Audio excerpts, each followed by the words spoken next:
win. And before I start this show, please don't forget to share it on any platform you deem fit. And if you haven't already, follow me here on Rumble and be here when I'm going live, which is normally 2 p.m. Amsterdam time every day. And please also do support me through the PayPal, Patreon, Gift Send Go. Links are in the description box below, or send me super chat over the Rumble live chat when the show is live, or subscribe to my channel. Support me that way. Also, yeah, if you really want to support me, get me one of the gift cards for my organic supermarket. Links are also in the description box. Send it to me over the mail. Contact me for my address, where to send it to. Right. So, weather today is, yeah, as expected. The snow is completely melted off. There's still like some snowman remnants sitting around here and there, but yeah, 99% of all the snow is now completely melted.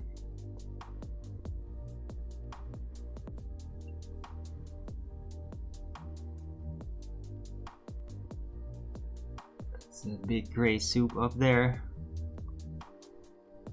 cloud-wise.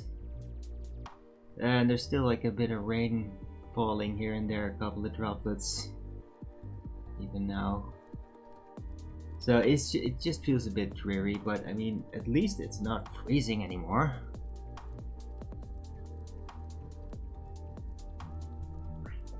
Unfortunately, I still have a bit of a headache. Like right there.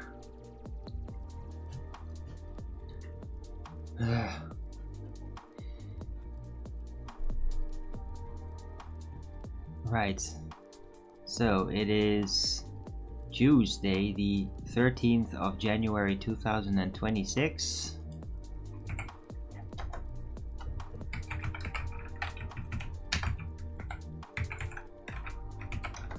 Temperature is 9 degrees Celsius with 90% humidity, 14 kilometers an hour wind, and 10% precipitation.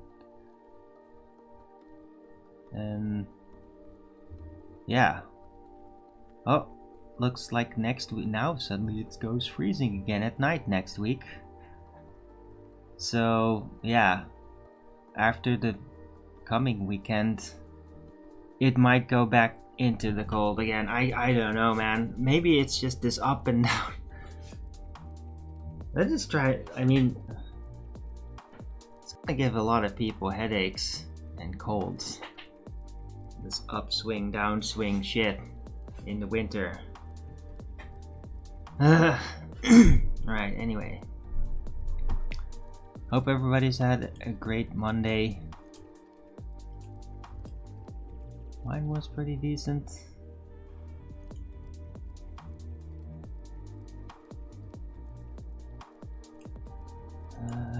Had a really good meal. Really needed that.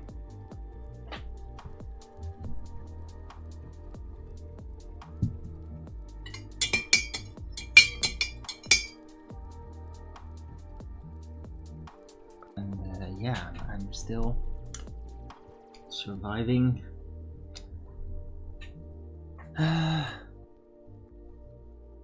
Right, so let's see what's going on out there in the world.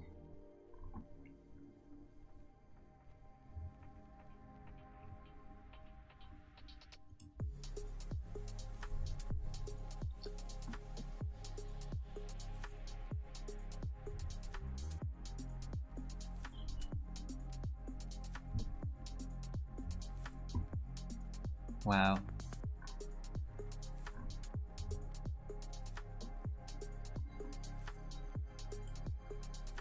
Okay.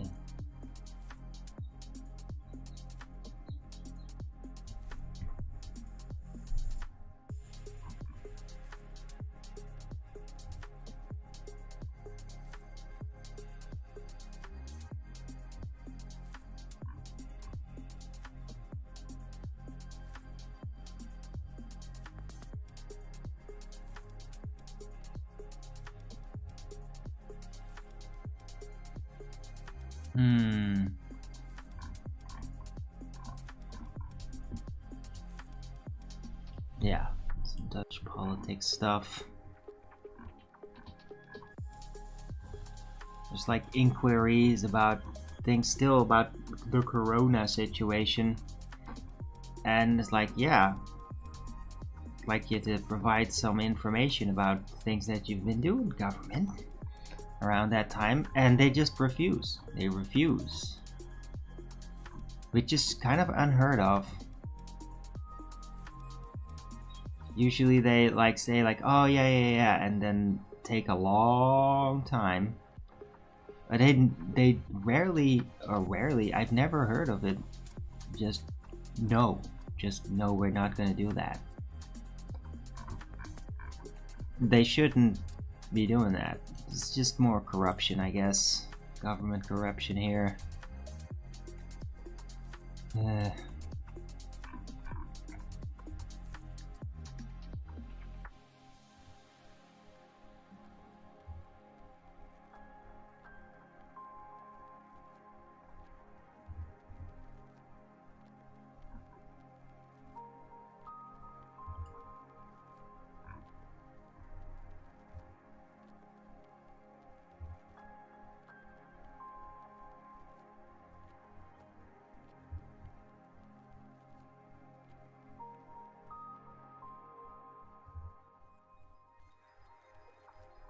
Oh my god.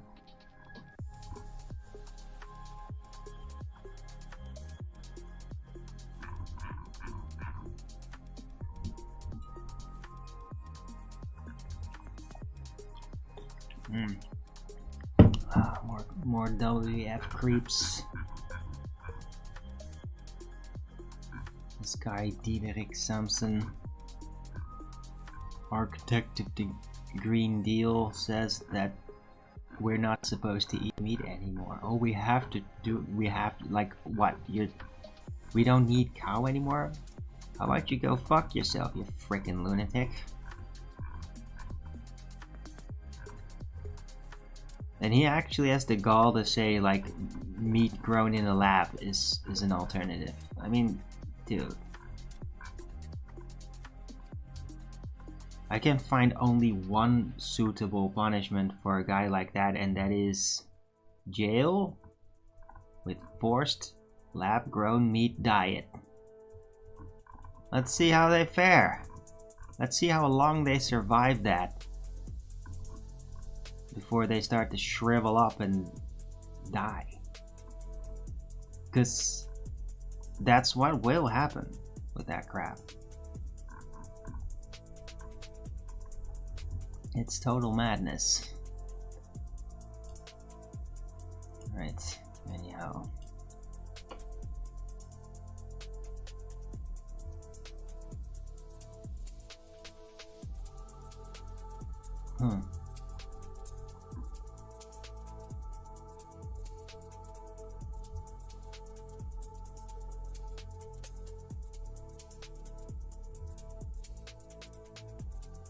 Okay. Apparently, the Russia-Ukraine conflict has now surpassed World War II of the Soviets against the Nazis. That war lasted 1418 days, 1941 to 1945. And this has now surpassed that, apparently. Which is quite crazy when you think about it. So this is literally lasting longer for them than World War II did.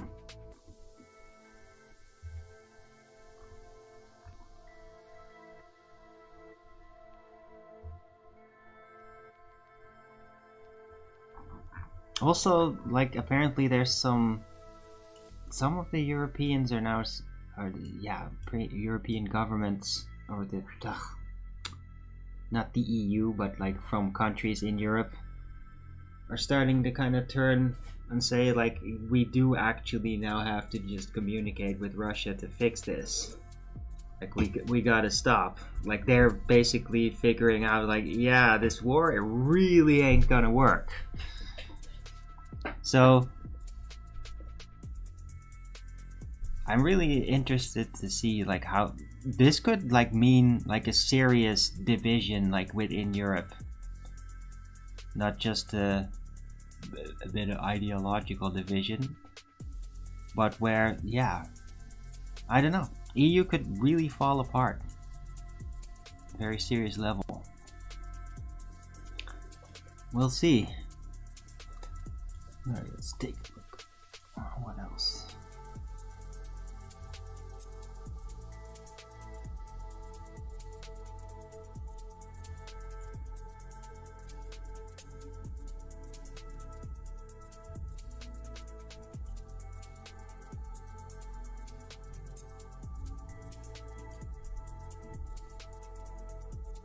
Oh, yeah, Iran is now jamming Starlink.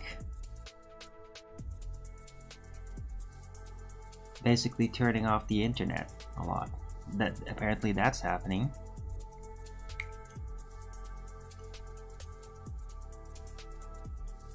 Yeah, it looks like things might be kind of gradually escalating in Iran.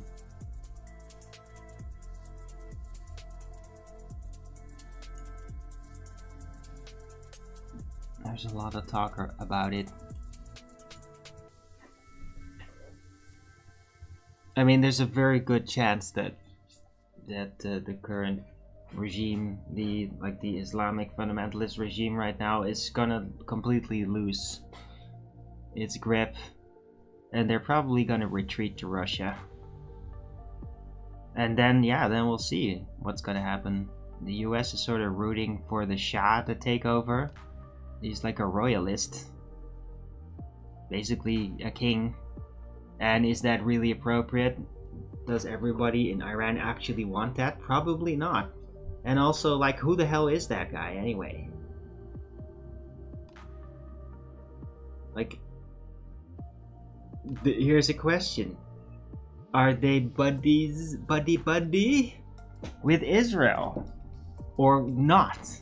Like, I don't know anything about their political positions and all that. Like, what they are like. Right. But who knows? Maybe there's a good chance that Iran is gonna like get an election, and that the Shah's gonna compete. But he probably won't get it then. Or maybe partial, like him and some other political representatives of the people, and then together, something like that. I don't know. I'm speculating. It's kind of funny though that I did sort of see something like this in my visions. Like it would be a release of the population. It would be pretty good for their country in the end. Right, and no full-blown war.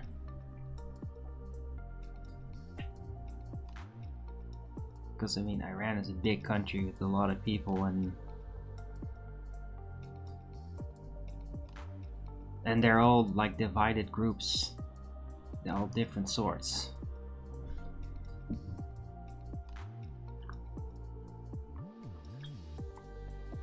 Right. Anyhow. Yeah, the world is changing.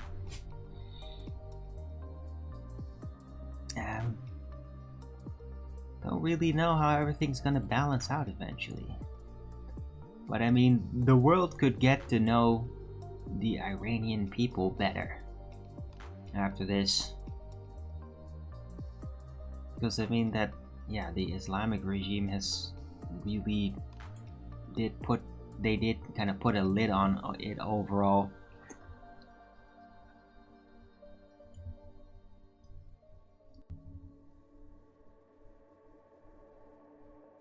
And if that all changes, that could really mean that basically a bunch of gay guys are gonna come out of the closet and they're like, oh, Iranian gays. Suddenly that's the thing. I'm serious. But I mean, Iran's a big place and it has like a vast amount of different cultures and like history and we could get to see a lot more of that, and it could be really interesting. Not saying that they all turn out to be gay or anything. No, don't worry about that.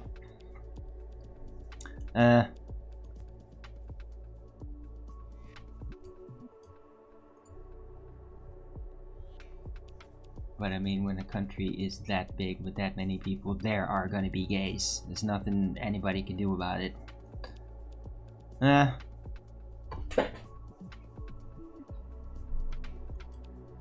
Let's see. I think that's pretty much it. Here comes the news flashes. Right. Here come the trolls.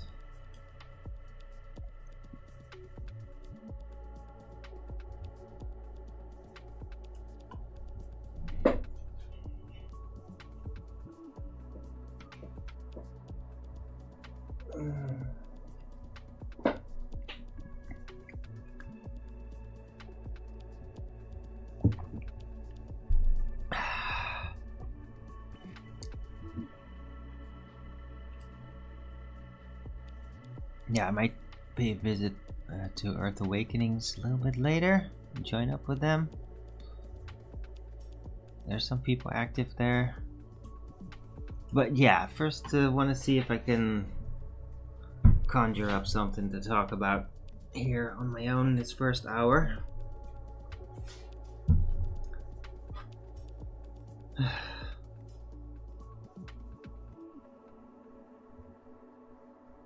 It's just the headache thing, it does get in the way a bit. Because I mean, it's not like it's only in the morning or anything. It's not like a hangover. It's pretty much throughout the day. I am the only gay man in this village, and that's that! So my thinking is a bit retarded right now, in the sense that it's not as I'm not as mentally active as I usually am. Although I have been like thinking and visualizing a lot about consciousness and thinking patterns and like how that actually happens. I think that thoughts might actually enter us in a very special way, because when people get ideas, often they get the full picture immediately, and then after it's received, they then spend their time kind of analyzing the data dump that they received. And this is like how people actually operate. So it's not like your brains are like a computer calculating and then eventually, oh, here is the calculated end result. No, it's like we just get a giant data dump, like a vision, and then just it sits there, it integrates, and then you just start analyzing, looking at it. That's really how ideas work. You don't just calculate them, you don't process them. The processing of ideas is really just analyzing like a data dump. Where's that coming from? Well, it just manifests. It's like a lightning bolt, like energy just hits.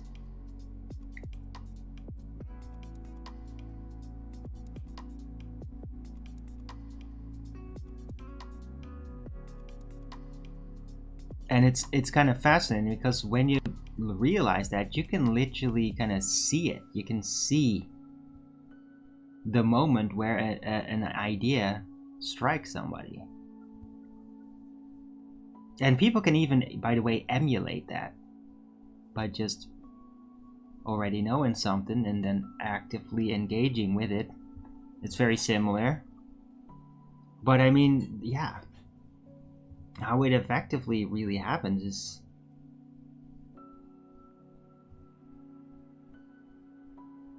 you just start digging, making room, digging around in your head, making room, searching for something.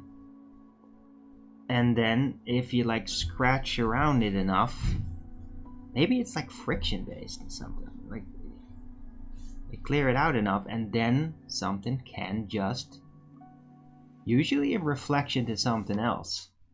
Like you're looking at something, you're recognizing a pattern, and then that pattern is like a lead, and then with that pattern recognition, an entire idea just bloop gets pulled out of like the other dimension and hits you in its entirety. It's not just, ideas don't like gradually build like that. Very rarely do.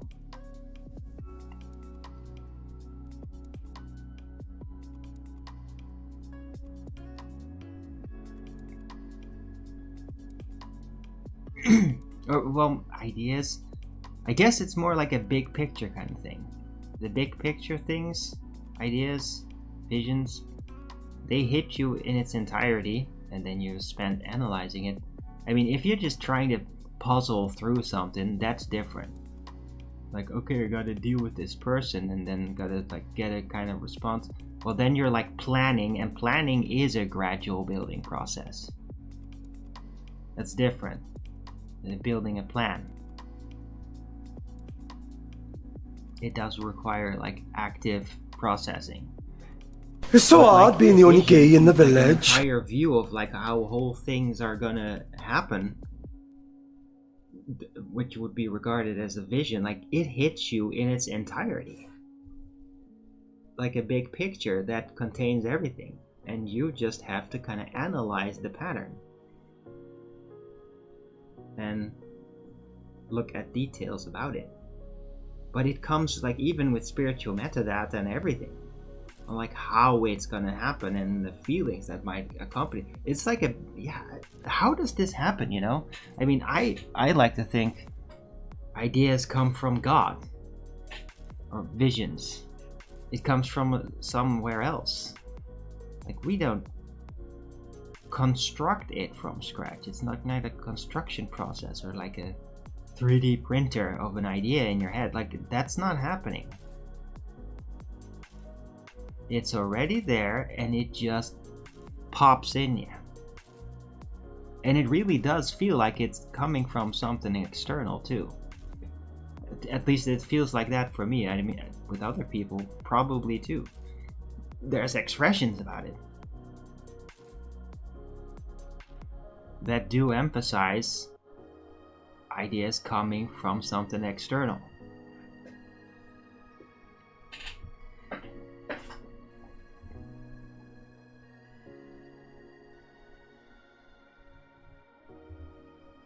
And it's just fascinating to me. Right, while all the atheist people are just reasoning out like how the brain activity makes it seem to you like it's doing that and this, and because it is all calculated, you're not necessarily conscious about it. And I don't know if they can really back it up.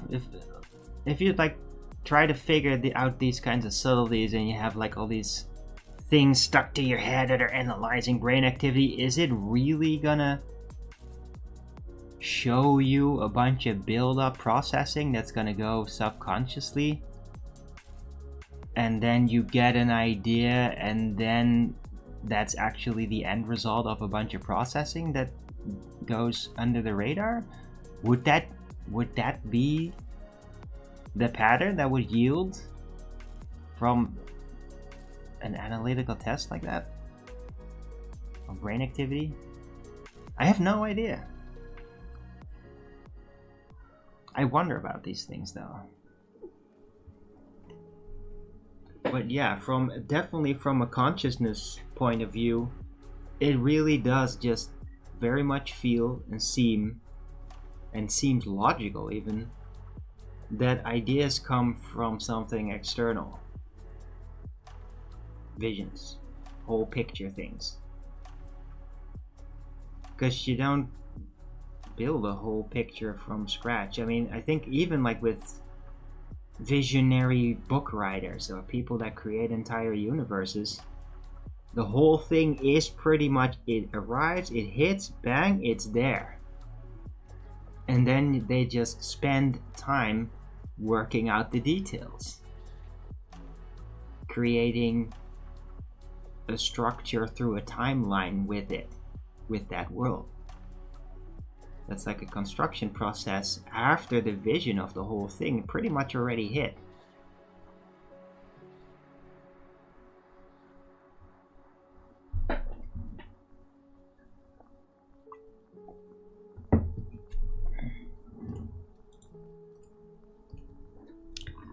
Alright, a little bit of spirit mechanics.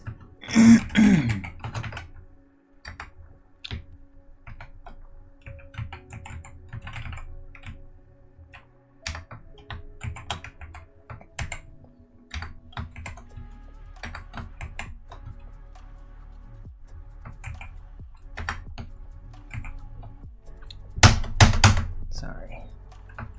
Ah, there we go. What?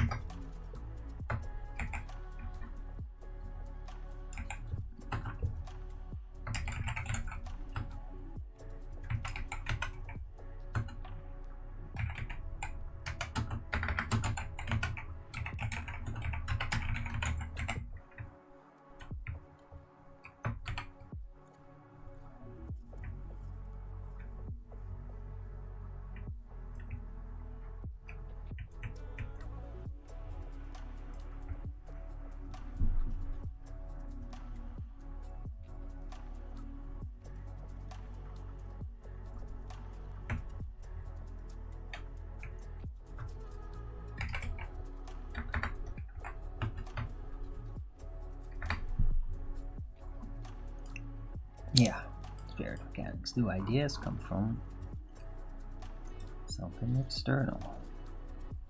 Somewhere external.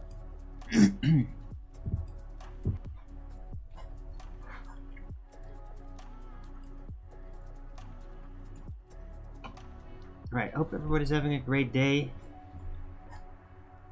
I have a bit of a headache, but I got a grip on the subtle things, so that's good. I just feel a little bit slowed down. Like it's rather like I can't afford to get overexcited kind of thing. I think that would really amplify like a headache. As long as I stay calm, like everything seems to be working just fine.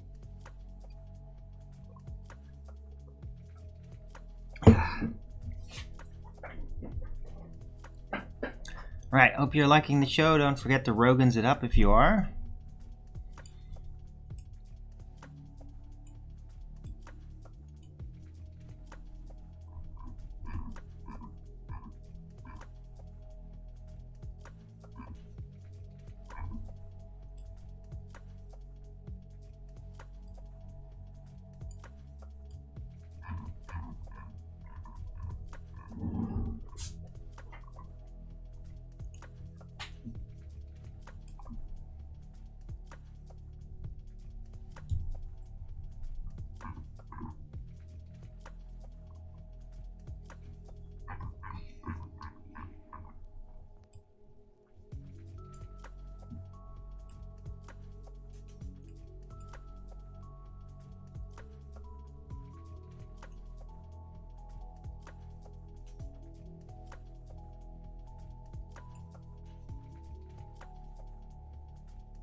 Hey, Zero Drop, good to see you, first in chat.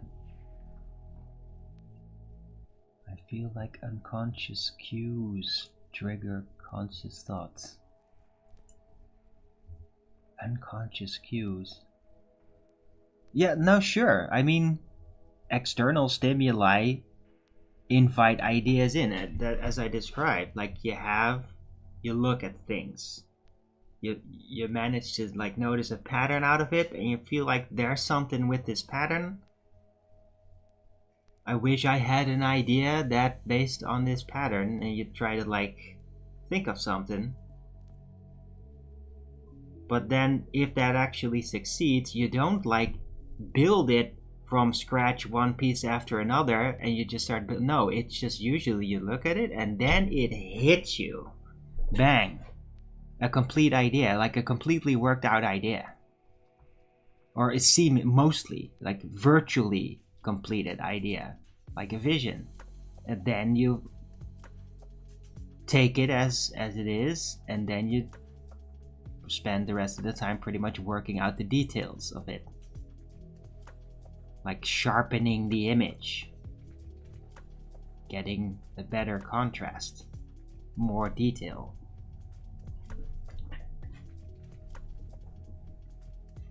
But yeah, I mean, unconscious, it's not even, yeah, it is, I guess it is unconscious cues.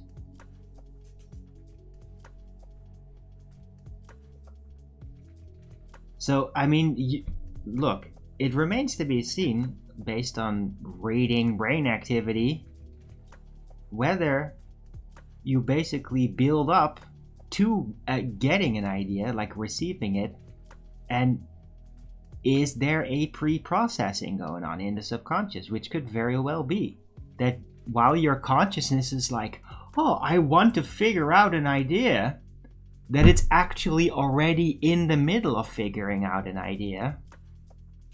It might already be active before your consciousness even figures that out. Like it's quicker than your consciousness. You could argue that your subconscious is quicker.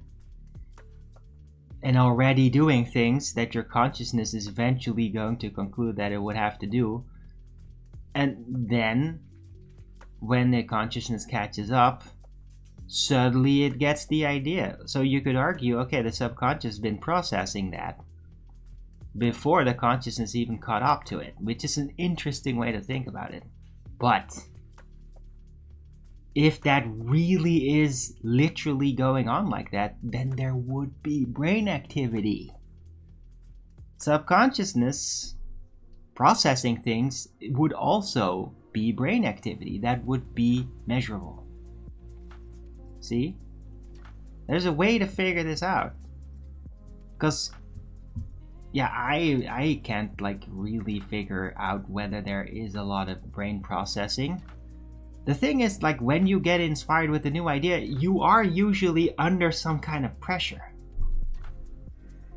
When there's pressure, there's usually even more ideas. So you could argue, what is causing the pressure? It might be subconscious brain activity.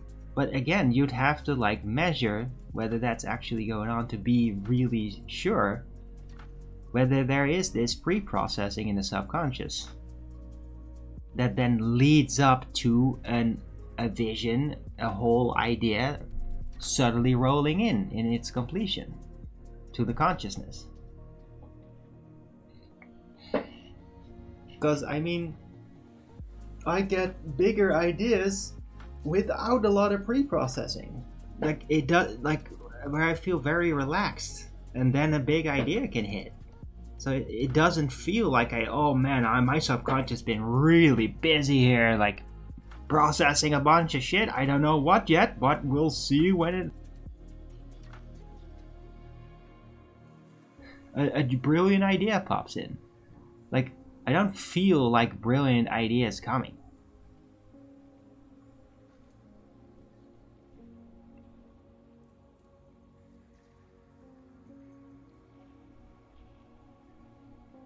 So it remains open. Are ideas different? Are they like a package of energy that can be read by the mind and it comes from something external? You just have to make room for it to be.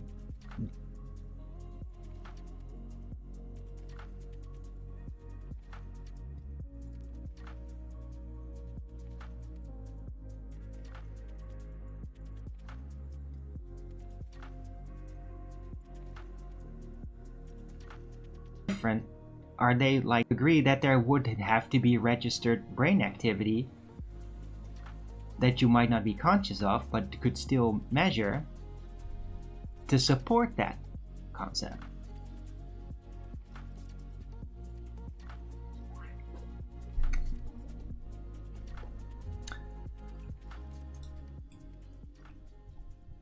I'm gonna add that to the title.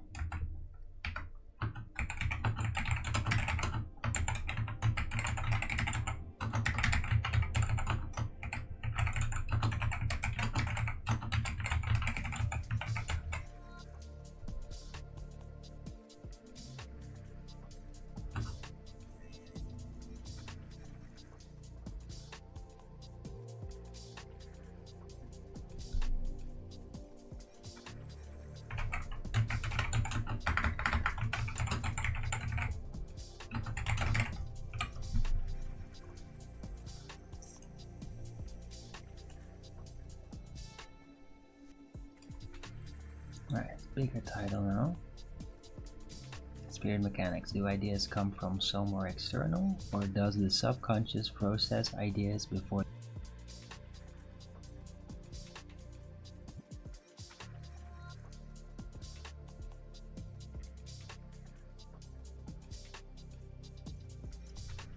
It's like the parent, and the conscious is the child. Yeah, I know. Zero drop. I mean, that's something that I've said in the past.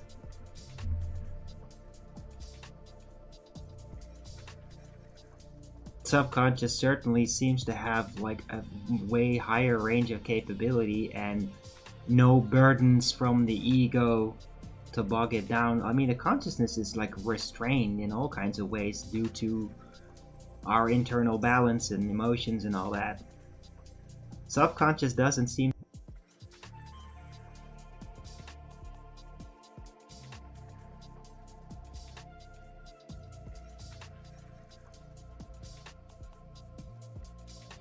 and impede it like that. Hello, by the way.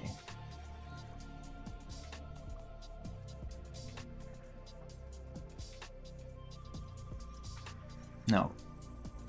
Either the brain processes it through the subconscious and then your consciousness gets it presented to it like it's coming through the gate, handed over by the subconscious, or there is no pre-processing from the subconscious and it really does come from somewhere else.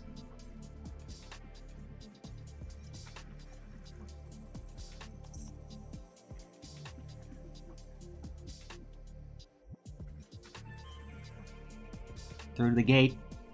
That's the question. Might have already been figured out in a way. I mean, what the pattern of like the subconsciousness processing something before the consciousness catches up.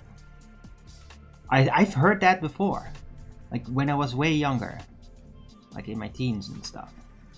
So, but back then it was just like too surreal. It's like, what do you mean? There's like another me that's basically.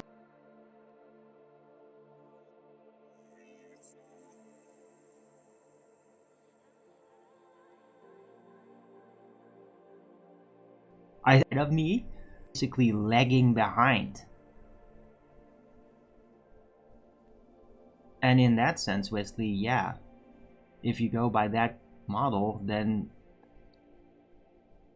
or zero drop, then the subconscious is like the parent to a child because the child is always catching up. But then again, a child can also just as much receive a whole vision that reaches far into the future and even processes issues that the parents haven't really even figured out. And that happens instantaneously too. How the hell did that work? Like, how can you process an idea that's not even within your typical reach of dealing with it? How can you have a very elaborate, mature idea when you're really young, out of nowhere?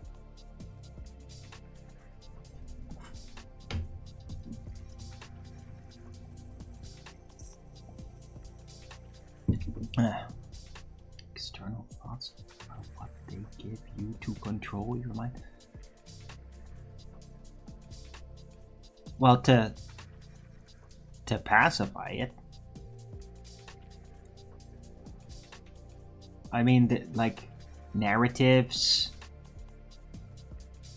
views of how things are, dogmas, they are there to basically temper your conscious.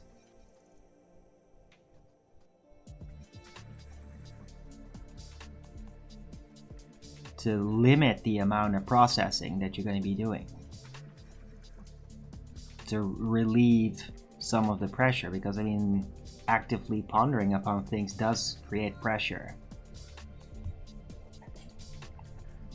Especially if it's like unconventional things.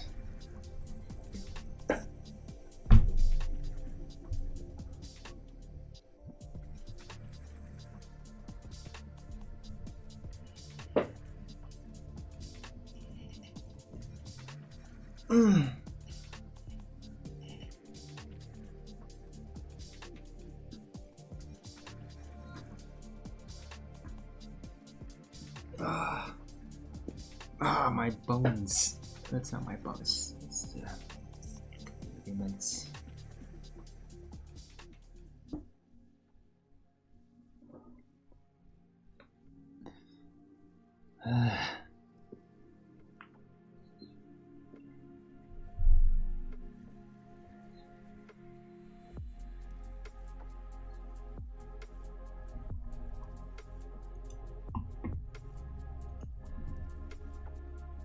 Alright, anyway, I hope you guys appreciate the show. I think it's pretty interesting today. Pretty psychological. Don't forget to Rogan's it up if you're liking it.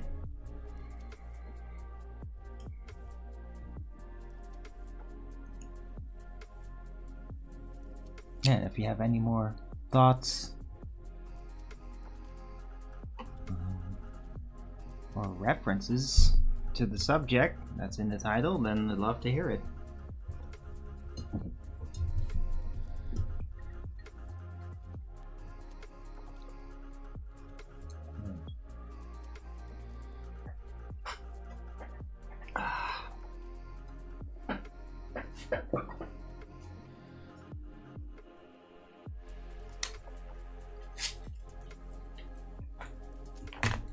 That coffee was nice.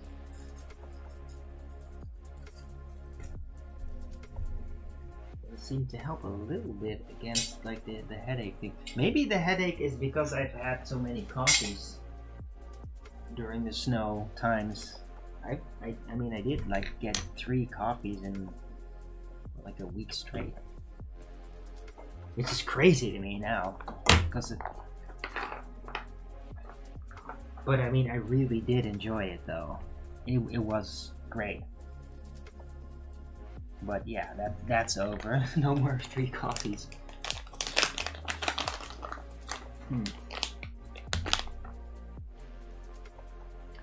3 coffees only during the 3 Kings, which is like this period between Christmas and early January. It's like astrologically a very special time.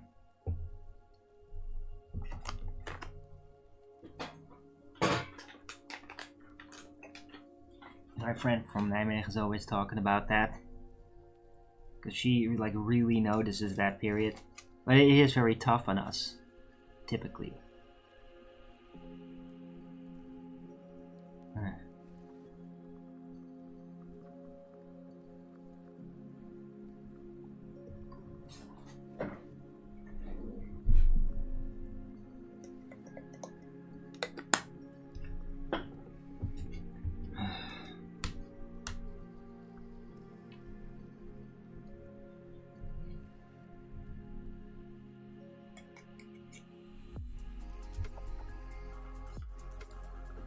Control population is to not have them wondering about where they are or who put them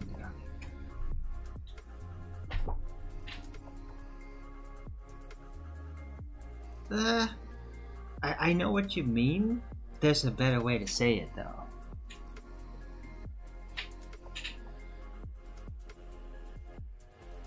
The best way to control a population is to give them a direction that they all agree to move into.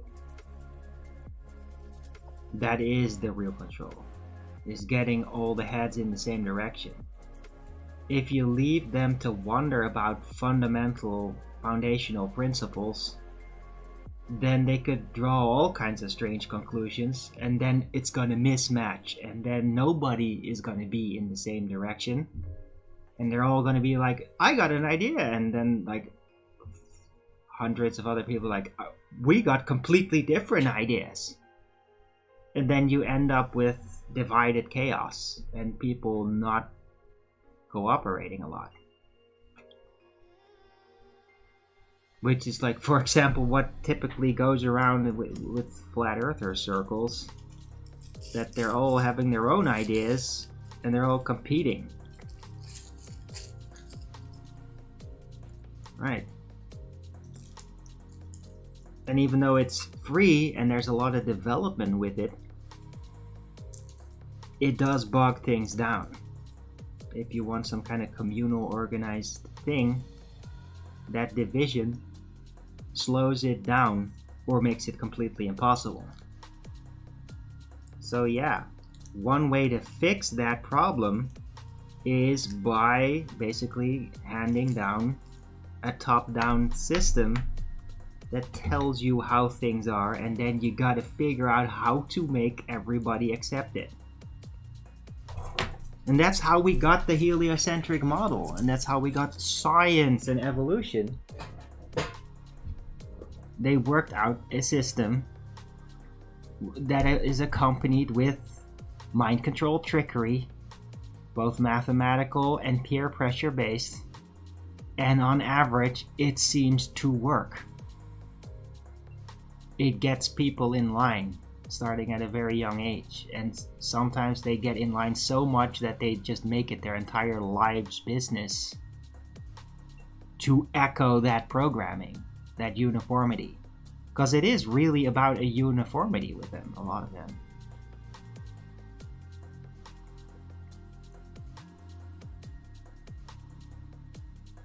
Right? It is a form of mind control, but just because it's all wrong doesn't mean that it's only bad. The good thing about it is that it is uniform, and that if in theory everybody, or in a group everybody would agree, that means that they're all in the same direction with their minds, and that will make them cooperate more constructively.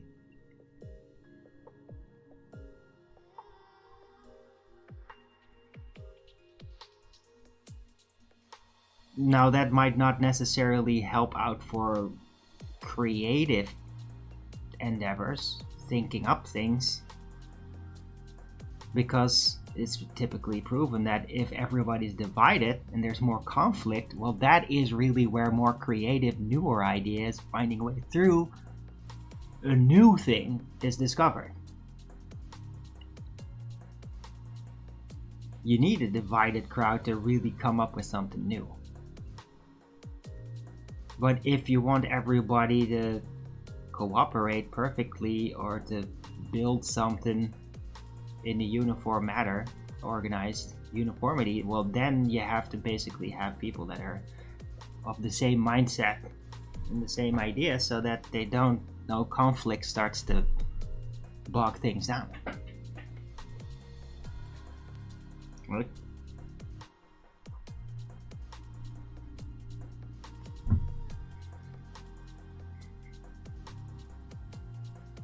So you could, in that sense, technically argue a group, any kind of social group, whether it's online or in the physical world, where there's a lot of bickering and division going on in ideas,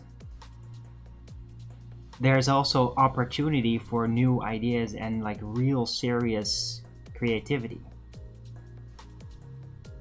that goes much further than the average. You will find those types of things in places where people are divided.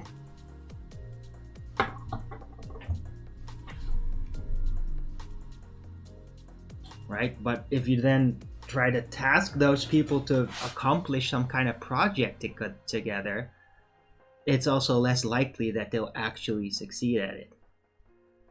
Because they're also divided. How the hell are you going to unite all those divided people, right?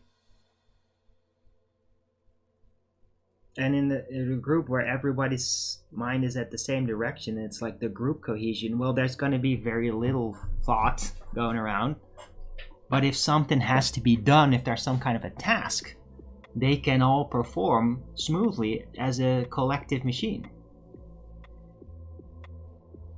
But yeah, if there's unexpected things, there's going to be relatively less creativity available to be dynamic with unforeseen circumstances as well. So it is like a dichotomy, and both types of group setups have advantages and disadvantages.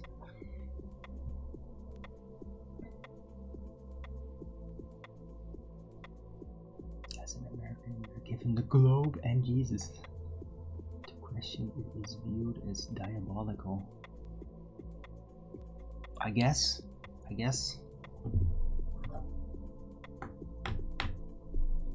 But I mean, that whole viewing it as diabolical is basically because of the uniformity aspect of it. When you question it, it's like you're attacking our uniformity. We need our uniformity to function as an industrially. It's almost like your divided ideas is bogging down our industrial capability. Right? That's basic. That's kind of it. And I mean, in China, they really know this. They take it way further because they have this brilliant industrial capability, but they also have a much lower tolerance level for division and ideas that are outside of the box. So they take it even further. But that's what's behind it. It's the division in the subconscious way, I think, is perceived as an attack on the uniformity, which will slow down universal industrial capability. And I think that is like the drive behind people too, that are like, oh, it's our nation and we're the best, but in order to be the best, we cannot all be divided.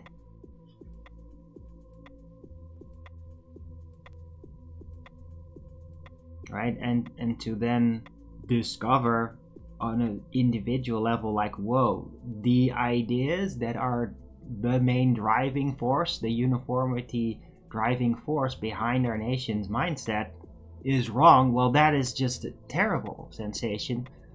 Then you stop trusting. How can you then just become part of it collectively? So you have to then deny that it's wrong,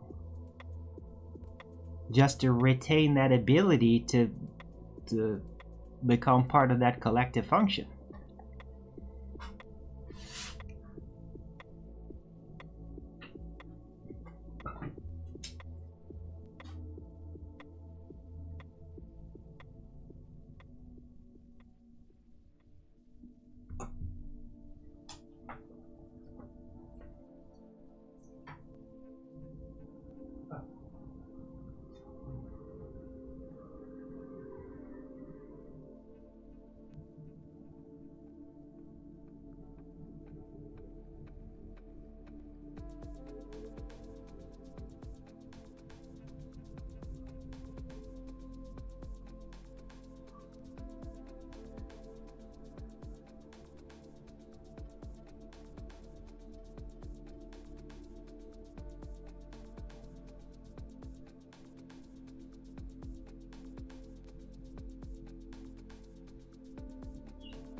Huh, and you know what is even more interesting?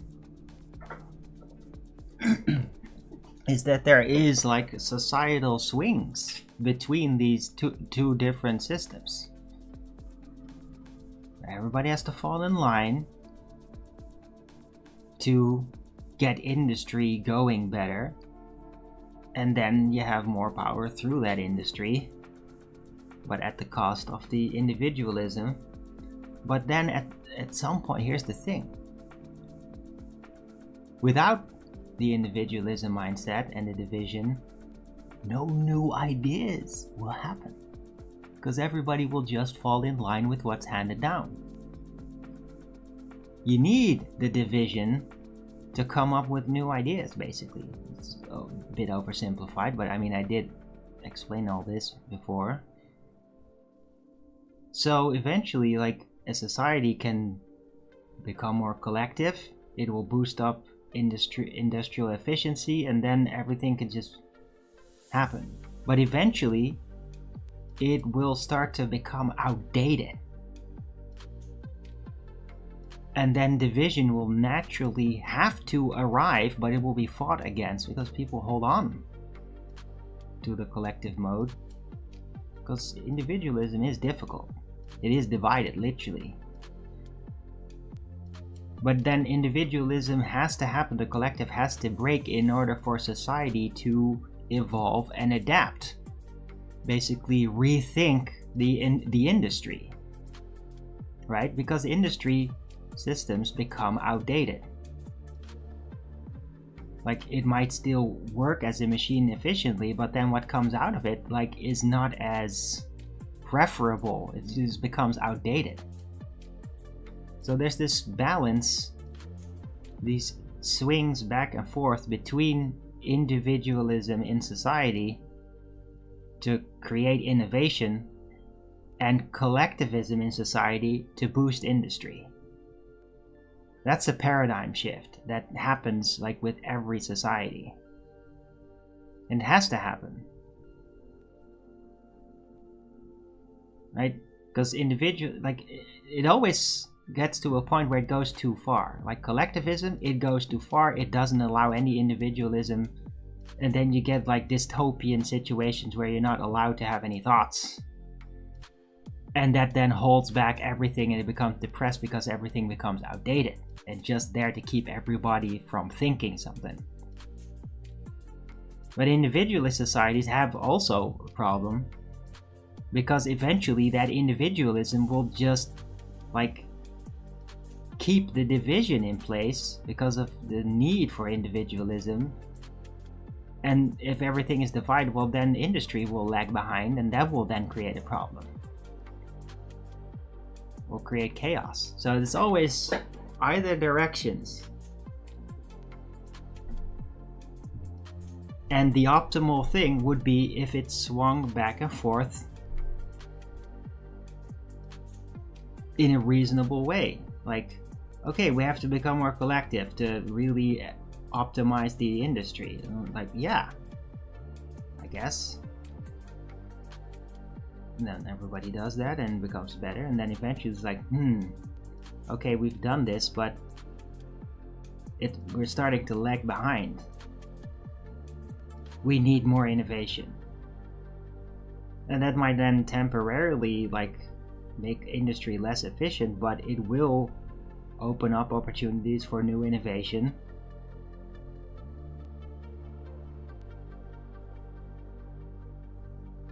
And then things have to reform.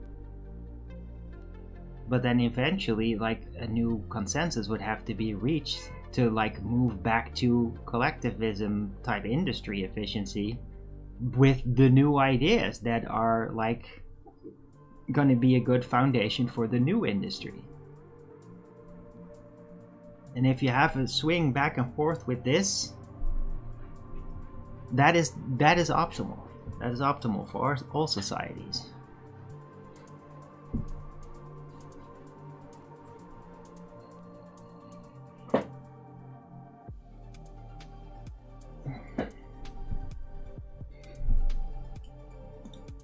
I gotta put this in the title too. I'm very inspired all of a sudden.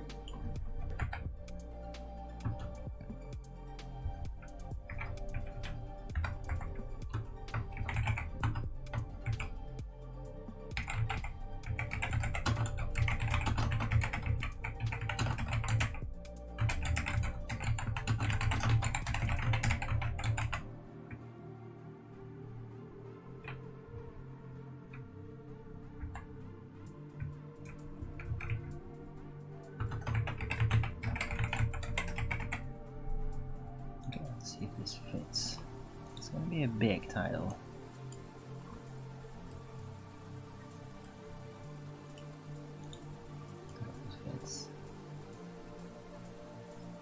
Yeah.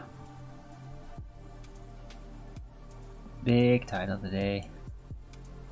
Spirit mechanics. Do ideas come from somewhere external? Does the subconscious process ideas before the conscious becomes aware of it? And the societal swing between individualism and collectivism. Functionality.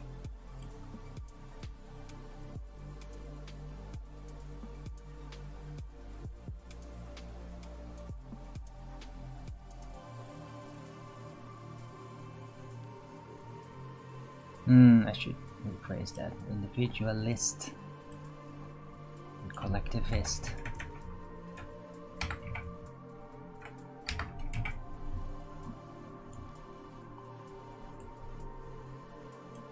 Yeah. Great. Hope everybody appreciates the show. Don't forget to Rogan's it up if you do.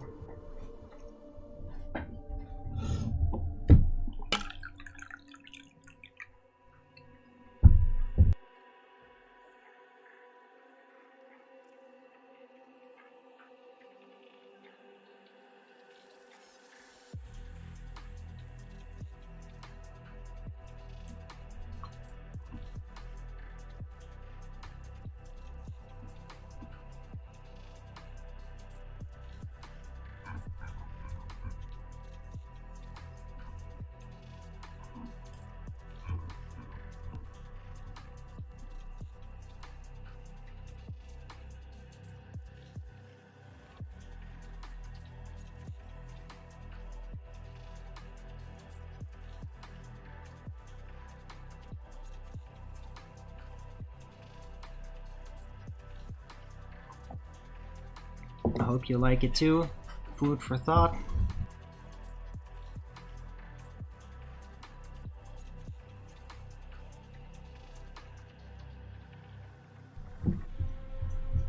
And I mean, it's all very neutral, right? I mean, I hope you notice that I'm not like, oh, but this one is the bad one.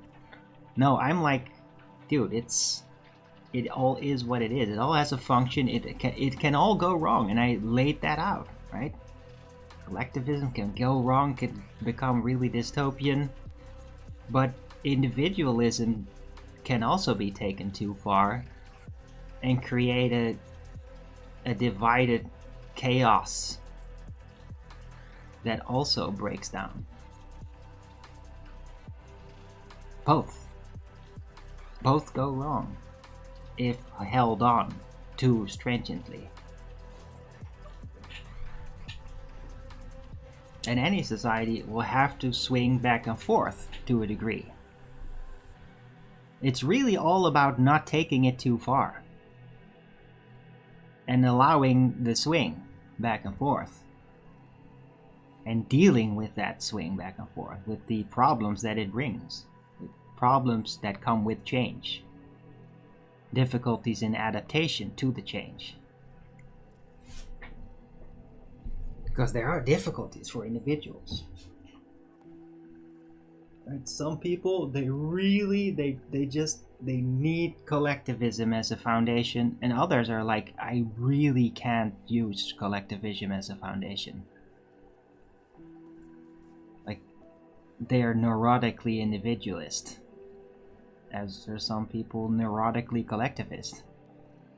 And those people will never like the swinging back and forth. They want to stick to what they're good at. But that means they're going to be favorable in society when it's one direction, and then unfavorable, rejected, when it goes in the other direction. And that's going to stay.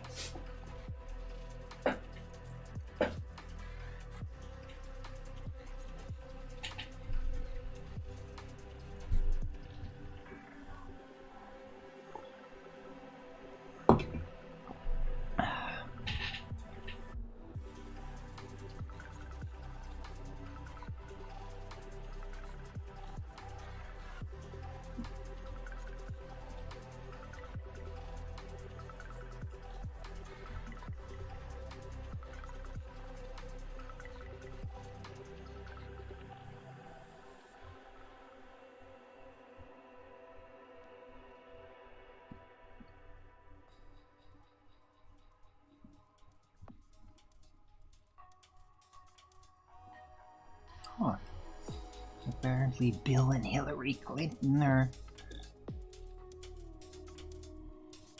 put on the spot to testify before Congress. The Epstein panel or face criminal contempt charges. That's going on apparently. It's interesting. It's like, is Trump gonna like do all these things after all? When it seemed like he was just putting it all on the long run and not really gonna do anything? Maybe it is gonna change around. I don't know yet though.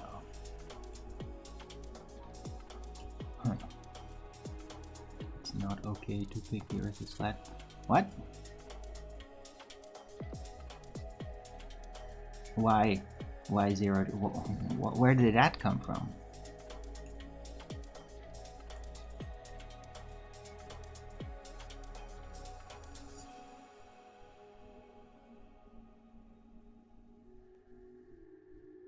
Or, I mean, in reference for the US perhaps, because it is their state collective narrative that, yeah, the globe and Jesus, as you said.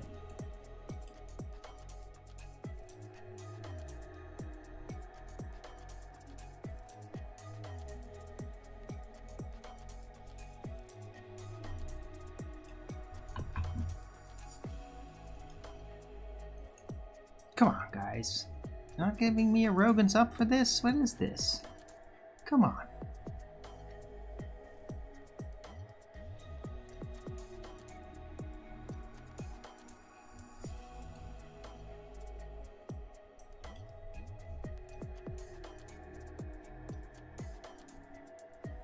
Wow. The trolls are like really piling on. This is insane. I don't get it. 1.8K 1800 download. What is this?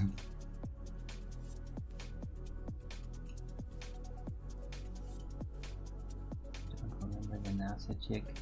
It's the quote. Oh, okay. No, I don't remember that. But yeah, I'm sure now that you're saying that, it's like, yeah, I something does pop to mind about that. Yeah, I remember. That's a long time ago, by the way.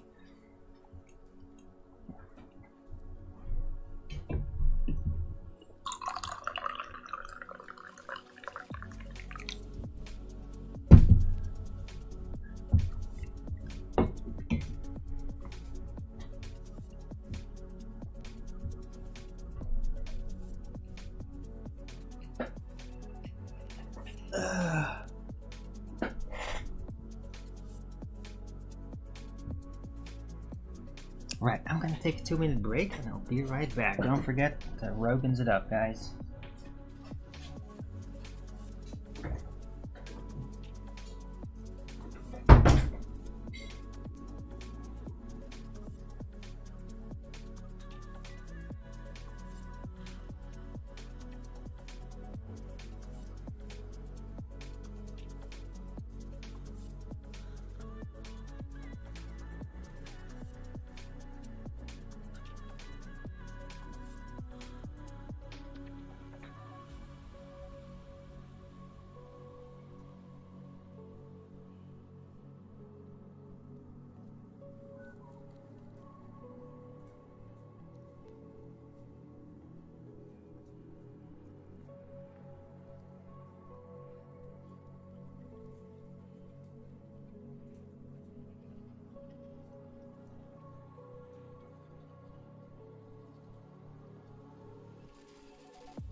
Oh god.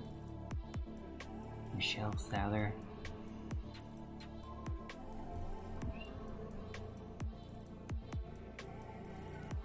Yeah.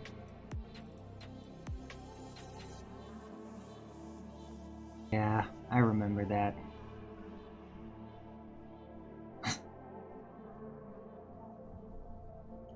Thank you for reminding. I'm gonna actually.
And there's still this individual functionality that's been in the majority of the study. I haven't really forgotten it. It's just I'm not a very anecdotal person. I'm anecdotal when something is freshly on the mind, when it just recently happened. I will reference it.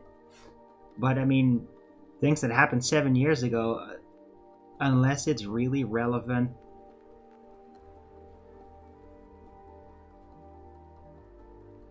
there's not like, I don't remember every single video that I ever watched.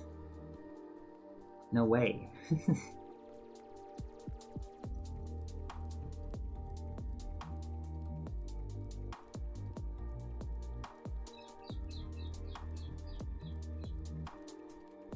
But yeah, I get it.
Right. Okay, guys.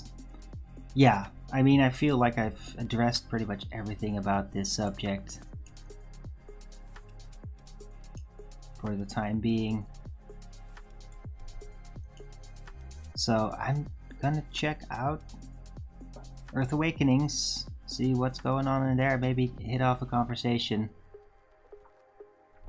Unless you guys object and got more input for me to work through. Right now, let me know in the chat.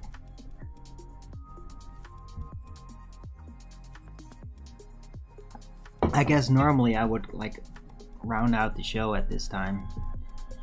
But yeah, I mean, these days I do join up with a panel because it has yielded a lot of very interesting results.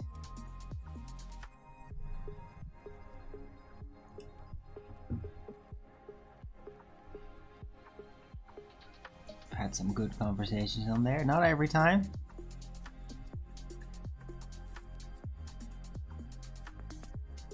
Right, but yeah, I'm gonna check it out. So, I hope you liked this first part of the show. Don't forget to Rogan's it up if you did. I'm gonna check out Earth Awakenings. Let's see what's going on there. Oh. It's just a couple of people there. Alright. Oh, let's just say hello, and if it's not working, I'll just try out worldwide debates.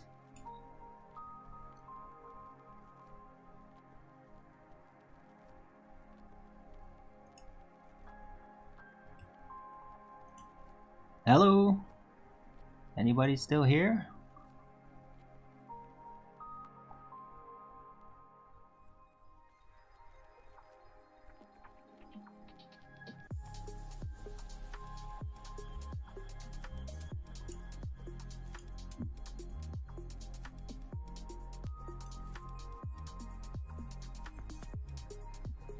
Okay. I guess not. Well, let's see, worldwide debates. What is going on over there? Oh, Riggs is watching a video.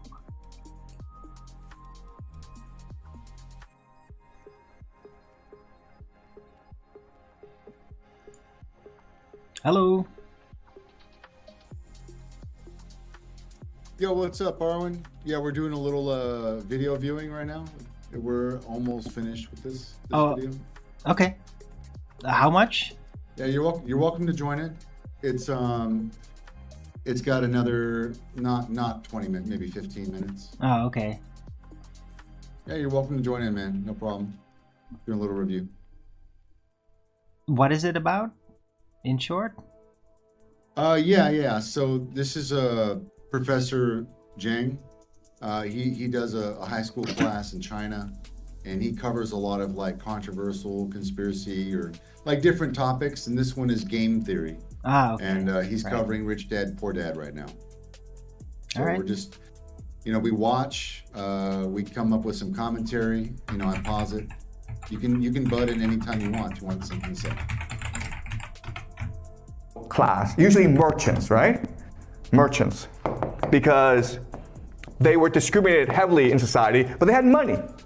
And they wanted to transform their money into power. And so when times were bad, when people were looking for change, they took the initiative and led people into revolution. Okay? Okay, does it make sense, guys? All right, any questions?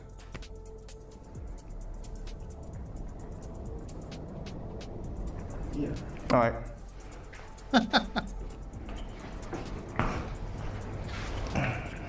So you said the revolution was initially like within those rich people. So how could people to follow them to start the revolution? Because revolution need a huge amount of people, like the public base to initiate. Okay, great question. Okay, so revolutions are almost the same. So over time, because of the structure, because of the inequality between rich and poor, certain problems arise, okay? So, and these problems are extremely common. The first problem, okay, problems. the first problem is indebtedness.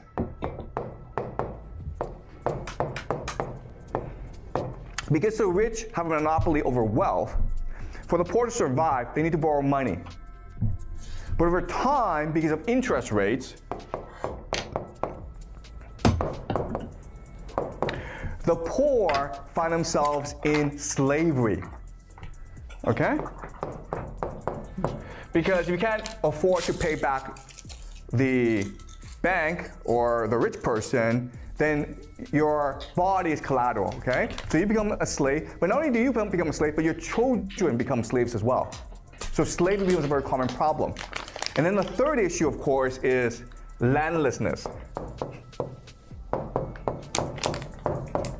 Okay? So these are the three most common problems that ultimately become the seeds of revolution.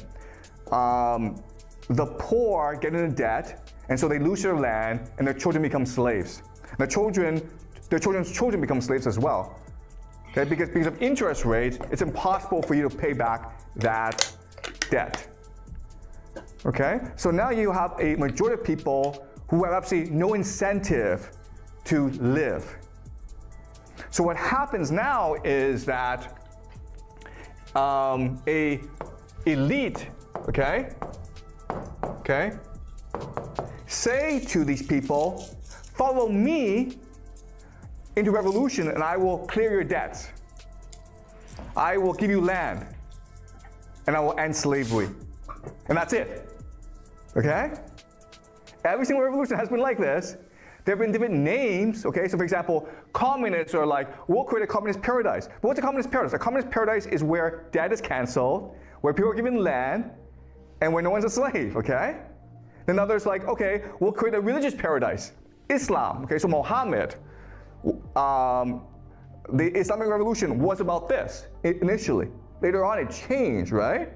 And Muhammad said to everyone, we're going to create a kingdom of heaven. What's the kingdom of heaven? The kingdom of heaven is where people don't have debt, where people have land to feed themselves, and where there are no slaves. So if you're a Muslim, you can never be a slave. Okay? So look at every single revolution, it's this pattern, whereas over time, because of inequality in society, you have... Wait, is that true? Like Islam denounces slavery? I never heard that before. No, this is about how it initially happened, like how Muhammad basically gained a grasp, because what he did get that at the time when there was a lot of usury going around. So it was basically a direct, in a way he is right, yeah. But I mean, eventually it became different, and like... Well, I mean, they had different definitions for like slavery back then too. So I'm wondering if, you know, if we're talking about the same thing when he says it. All right. Have well, he's talking specifically about debt slavery, so... He's what? The debt slavery? Yeah, specifically debt point. Slavery. Yeah. They become slaves, they have no land, and then because of elite overproduction, you have this faction that splinters off, and who, in order to obtain power, get the people on their side, okay? And you look at the Roman Civil War, Julius Caesar was saying the same thing, right? Why was he so popular? Because he was saying to the Roman people, if I become king, I will get rid of your debt, I will free you of slavery, and I will give you land. And that's why I had to kill him. Okay? Why is Donald Trump so popular in America right now? Same thing, man. Where Americans are in debt to their credit cards, student loans, their houses. And so they believe that Donald Trump were to come to power, if he were to become king, what's the first thing that king does? What the first thing that king always does is cancel all debts. Because if you cancel all debts, who loses power? It's the rich who lose power. And it's the rich who are almost dangerous to a king. Okay? Does that make sense? Okay? So again, this is a very similar pattern in human history. It's all game theory, okay?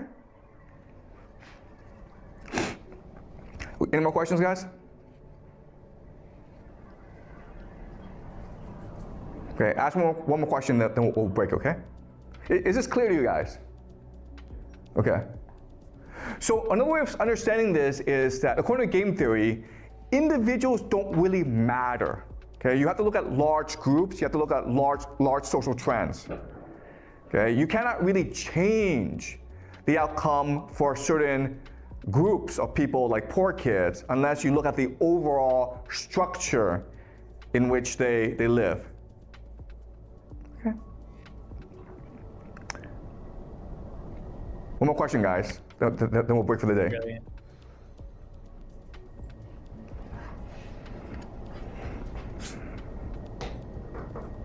Yeah, Alan?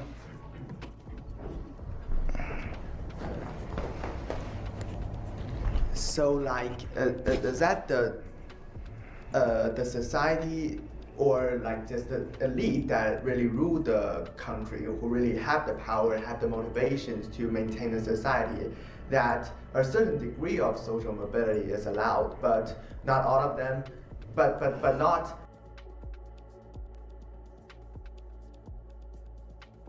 really a big social mobility, so that firstly they can maintain their power, but second, like they give the lower class people a hope to get into the rich class, but not using like revolutions or other things that will like turn the society into collapse. Okay, yeah. Okay, look. I love it when you're the absolutely right. students are So, challenging the rich. I like that the students are challenging the rich, because like you said, like I love that question. That question is very good.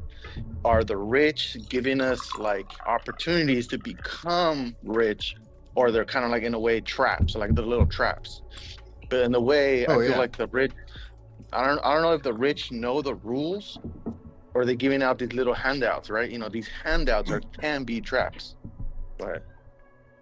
Well, no, that's absolutely correct. Like, they're rich because they had either they adopted it because their family's rich, or they figured out these little hacks to take advantage of other people, right? So like, how do I say it? So what rich people are doing right now is they're actually like, well, for a while there, for like a couple decades, I'd say, they were empowering scammers. Like all this new industry on the internet, the rich people were controlling the internet. They're going to make money on the top anyway. You know, it's cream on the top because of advertisement, because of like, you know, personal data and stuff like that. But then they're also creating a platform for scammers to operate. And for a long time, that was going unchecked. So the rich people were making a cut off the scammers while the scammers were scamming. Yeah. Like eBay, for example, right? eBay scammers went unchecked for a really long time and still go unchecked often. And you know what? eBay still gets their fee. eBay still gets their fee. A lot of things are like this, where the rich people have kind of monetized like the scamming industry, so they're not responsible for it because it was someone else. It was someone else, you know? So they got away with all kinds of stuff. But that's getting a little bit better now. But yeah, typically scamming was like very profitable. And I think there's still some opportunity there too. Like for example, these rug pulls with cryptocurrency and stuff. Like they want to frame it as if there's opportunity, but on the back end, the boardroom knows what they're going to do in a couple weeks.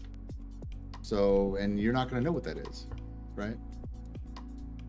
So it's like, so that opportunity, it may be an opening for you, but in a way, someone's still benefiting from your upbringing, you know, because of course, you know, it's not all of you, you know, someone's profiting off of your money.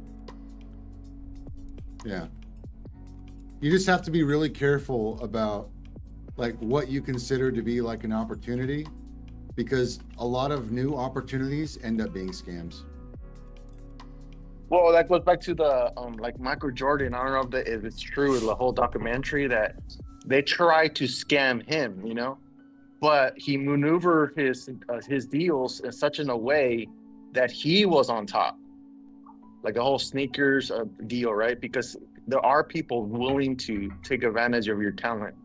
But if you can maneuver your way of how all these stuff works, you can come on top of those opportunities as well.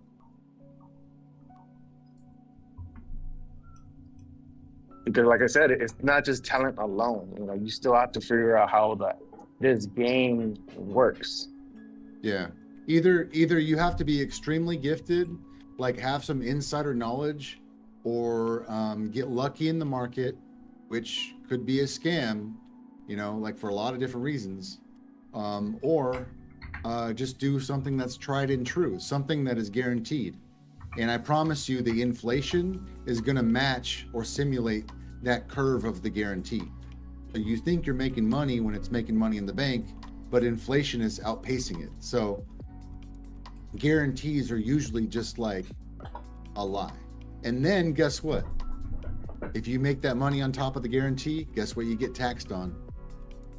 So it's like, I'm not going to say it's impossible to make money, but a lot of these guaranteed ways or methodologies, they come with, you know, the value is less when you take it out, you know? But this goes back to his mentality, right? You know, you have a rich mentality, even though they're scamming you or taking some cream off of the top, you're still going at it. You know, you're like, oh, I'm still growing, you know, even though you're like, oh, some people say, oh, they're taxing me. Oh, fuck that. You know, I'm not going to do it no more. Oh, fuck the scammers. And they just give up because they're getting, you know, maybe it's like they say, you know, those super chats. I don't want to do super charge because they're charging me 35% of my super chats. And they charge 30% and then you pay taxes on top of that. It's like, what's the point? You know? Well, that's what I'm saying. You know, if you give up or keep going, you know, even though they're taking almost like half of your money. Yeah, and then the bigger companies will monopolize. Like right now, YouTube Shorts are paying a lot more than pretty much anything. I think more than TikTok, more than like all the competitors. So they're dominating that, but then in order to like really monetize it, you have to churn out like. It's just messed up. There's not really a lot of competition is what I'm saying. Making money it's kind of a fixed game. Unless you're, you know, working with your hands, you know, cutting pipes or whatever, you know. And that's just how it is. You know, plumbers and electricians are going to be the money makers in the future unless they come up with some kind of new automated building methodology, which I think is going to take a while. It's going to take a while. Like, I don't think that's happening right away, but it's going to happen one day. So, you know, they're coming for everyone's jobs with automation. Yeah, but there will always be innovation when it comes to like construction, and roboticized systems are always going to be uniform and not self-updating. So I don't think that like craftsmen will ever really become outdated. Not really. They will just be supplemented by robotics like every other industry. I'm sorry, I walked over you. Go ahead. I just said they will just be supplemented by robotics, automation, like every other industry, but they're never really going to become completely outdated. I mean, even car shops have a lot of robotics. They still need mechanics. Right. Well, of course, yeah. Like you said, yeah, so a robot's going to make the pipe, but, you know, to install the pipe, that'll be different. Yeah, fitment, all that. Yeah. Cool. Let's see if there's anything left in this video. If it gets boring, I'll close it up. Ability is really the best form of governance, right? As long as you enable people with talent and ability and ambition to climb up, they'll be happy. And your society will be very stable. But not only will it be very stable, it'll be very prosperous, very creative. And it doesn't matter what system you have, okay? So the example is, okay, America in the 1950s was a democracy, and there's a lot of social mobility. And so people worked really hard, and America became very wealthy. But guess what? In China, 1950s, China was not a democracy. It was a communist system. But in the 1950s, people worked really hard as well. Why? Because China was destroyed after decades of war. And there were lots of opportunities for social mobility. If you worked hard, you got promoted very quickly in the system. So even though it was a communist system, not a capitalist system, even though it was a command economy rather than democracy, people worked really hard because they thought that by working hard, they can improve their lives. So social mobility is the best form of governance. You don't need democracy, you don't need any system, okay? As long as you have social mobility, people will be happy. The problem, though, is that over time, less than a generation, all the positions of power are filled, okay? So the people with talent who made the country great, who made the country wealthy, when they get into power, they don't want people like them to replace them. They want their children to replace them. Okay? And over time, these children are a lot. So what happens is at the very top, all the positions are filled. And there's a waiting list as well. So if you are a poor person who works hard, really talented, unfortunately, all those positions at the top are filled already. And there's also a waiting list, so too bad. Okay? And again, if you just look at Chinese history, right? Look at Chinese history, where at the beginning of the dynasty, you had all these talented people take the civil entrance examination, the Keju, and these are really top people. But then what happens is that they have children and they teach their children how to do on the Keju, and then eventually they're like, you know what, we'll just cheat. So they corrupt the Keju. Yeah, nepotism. And then eventually it's... Absolutely. Absolutely, bro. A lot of, dude, they're trying It's to kick natural, people though. in the back of the knee while they're lifting themselves up. It's Nepotism is a very natural development, though. Like all societies do that. Like once there's prosperity, then first thing that arrives will be nepotism. But the women don't want to fight against that. They'll just go with the guy kicking you in the back of the leg. If your own daughter won't stand up for you. This is why we need fathers in the home, bro. That's why we need fathers in the home, bro. But I know what you're saying. You're right. You're right. Screw this. Whoever can pay to pass a Keju will pass a Keju. And then all the positions at the very top are filled. There's no more social mobility. So what do people do? They engage. Yeah, I just want to say good morning, Lush. And good morning to everyone else who stepped in. We're almost done. In revolution, right? So you look at Hong Xiu-chuan, right? He failed the Keju, or there was no position at the top for him, so he believed he became the brother of Jesus, right? And he started this revolution that claimed tens of millions of lives in China. Why? Because there was no social mobility for him. 50 years ago, prior, he would have been a civil servant.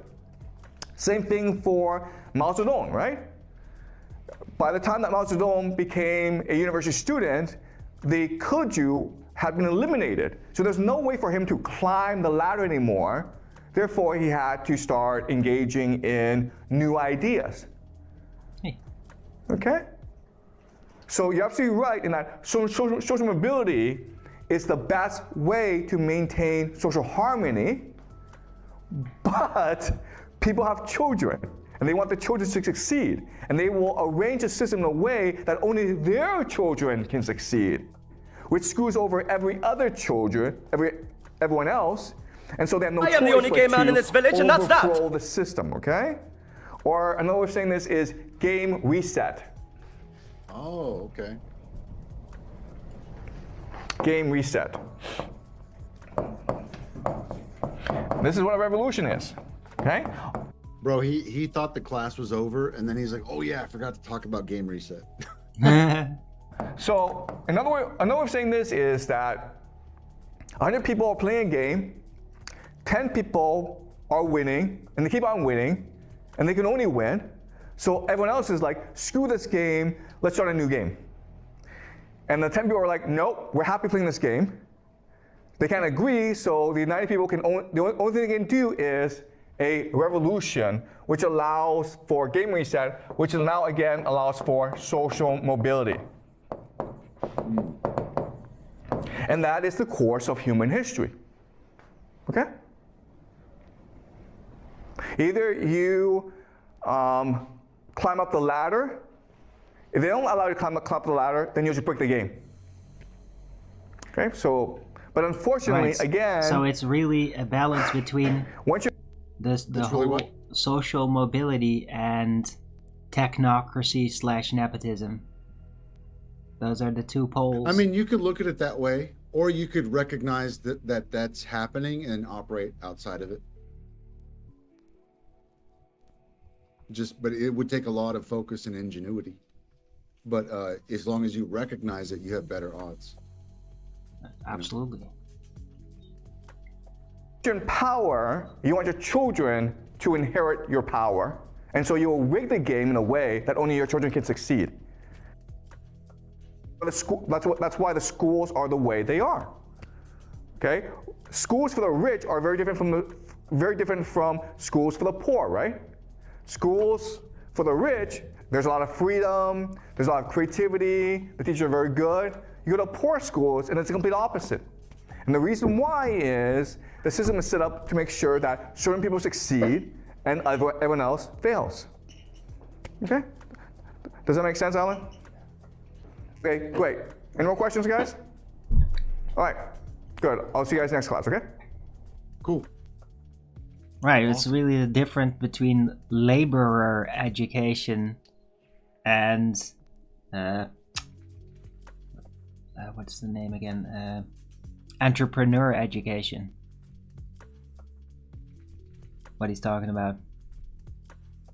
Rich get more entrepreneurial education, and the poor get more laborer education. And a laborer is just going to be a laborer, just doing the job. The entrepreneur is figuring out businesses, basically. Yeah, so you missed a lot of the beginning. He was talking about a lot of stuff like that. You know, basically like, the psychological and like instinctual behavior of like a rich person compared to a poor person, because it changes the way that they are brought up. Mm-hmm. So like, rich dad, poor dad, whatever. So he was going into all that. Yeah, it makes sense. I'm going to open the panel up. I don't know if you guys want to talk about that some more or something else. Yeah, sure. I'm still live with my show, by the way, and it's kind of funny that you were doing this subject because I was doing a subject like that myself. Oh, really? Yeah. How so? So my title was, part of it was the societal swing between individualist and collectivist functionality, which kind of is individualist and collectivist functionality. Can you maybe flesh that out for me really quick, in a quick way? Right. So yeah, it is. Well, we all know, like ideologies of societies. Americans like very individualist oriented, and for example, China is very collectivist functionality oriented, and both have like distinct functions, like advantages. So an individualist society is very divided, but it creates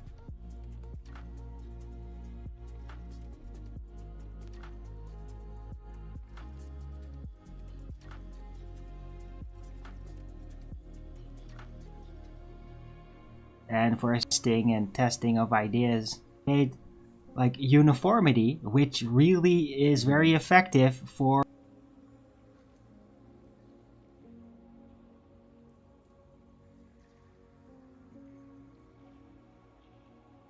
the industrial functioning of such a society. This is like China's like industrially great, but innovation is going to eventually lag behind, because when you optimize a society through collectivism for a certain industry, that industry is going to build, it's going to thrive, but all industries eventually get outdated unless there is innovation, and collectivism doesn't really allow for that so much. The same thing goes for individualist societies.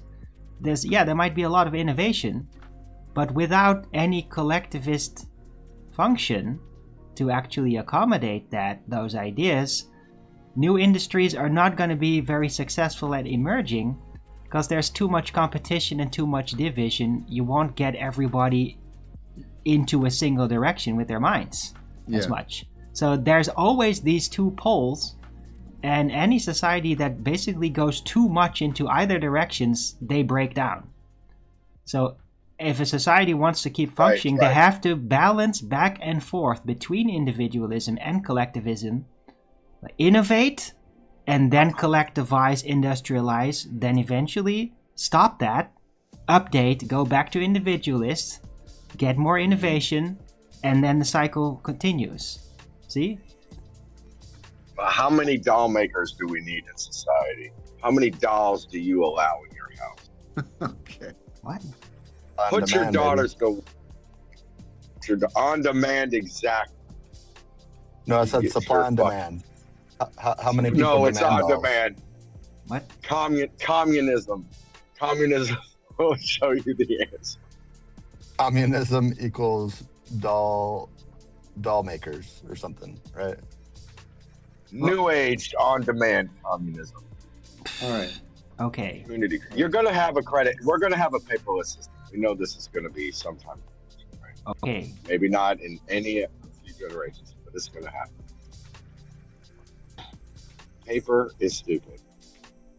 Well, I think this relates to like flat earthers, right? Like flat earthers are extreme individuals. Yes. Yeah, and globers are and extreme the globers are like collectivists. Extreme collectivists. Yep. Yeah. I know. So it's in everything, right? But it's also in the big society functionality. Mm-hmm. It's just this paradigm. And I mean, flat earthers can have this opportunity to work out great details to move the paradigms way beyond the norm because of their individualism. But then just try to get them all together in one line in some kind of project. Good frickin' luck with that.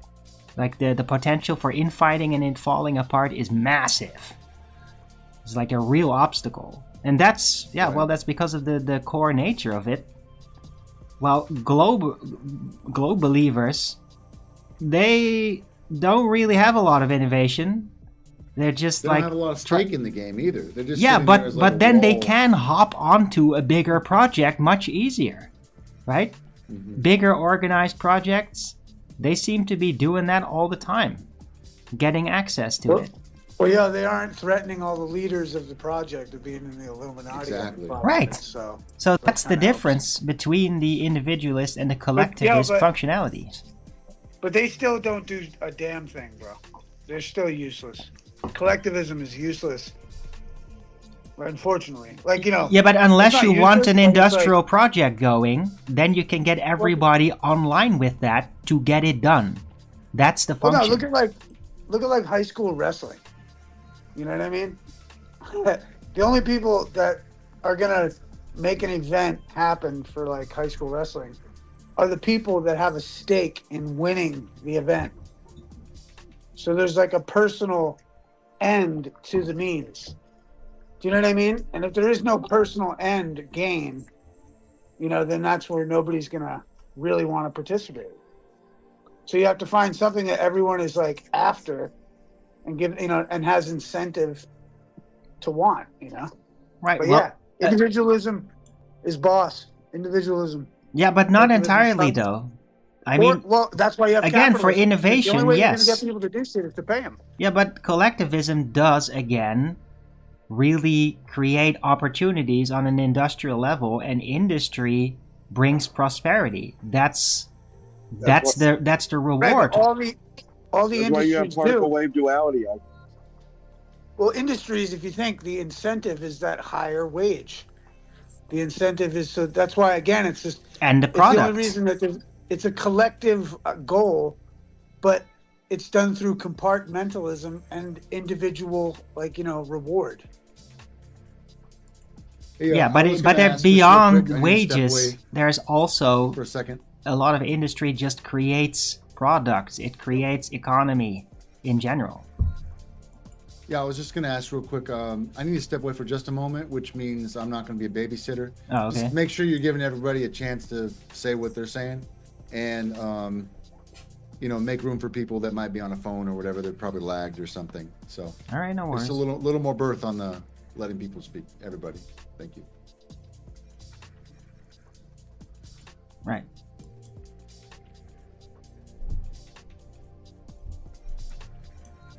You were saying, Isa? Sorry, I may have interrupted you. Oh, nice. Yeah, no, you're good, brother. I was just saying, it's like the individualism. That's why individualism it matters. That's why individual liberties matter, because like it's all about that. You know what I mean? Like the idea that the collective. You know what I mean? Like, I don't know. It's like a fine balance, man. It's like any. I know. Company, yeah, but any individualism.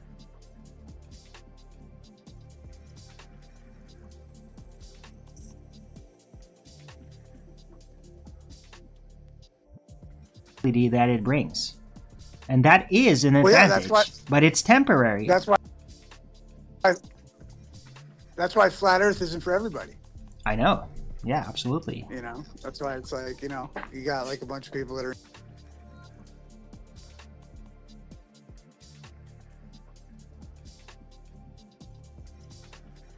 interested in the idea of it, and then you've got the masses maybe that don't agree, but then want to condemn you for it.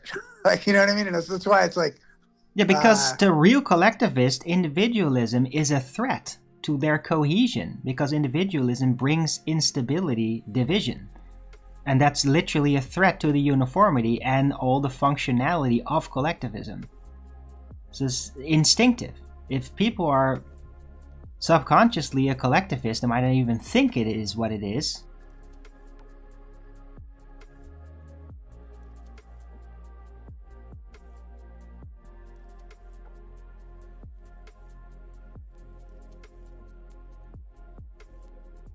Well, even individuals can have a fine-tuned balance between collectivism and individualism. But, in general, most people don't and are typically just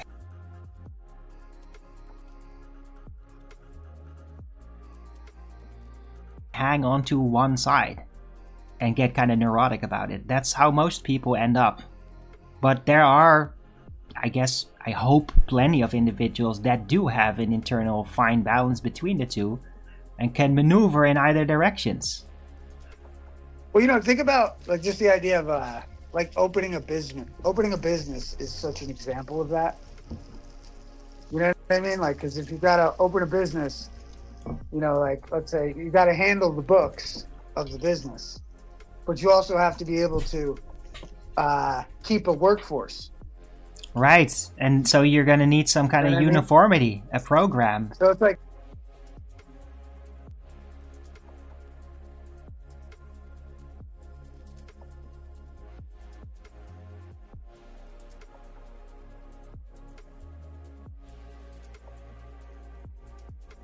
business. That's why like business people a decent workforce.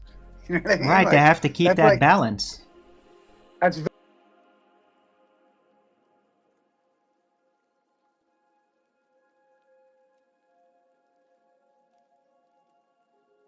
very high-minded, like very spiritual almost, like opening a business is almost very spiritual, and you're providing fucking work for people to feed families and shit. Like it's really like making a business is probably one of the most altruistic things you could ever do, as much as you might benefit from it personally, as even. No, totally. And I mean, it's all a balance with that. Like, are you just gonna suck it dry as much as you can before it collapses, or are you gonna grow it and keep it alive and make it functional for everybody So you have this long-term thing that you keep stable.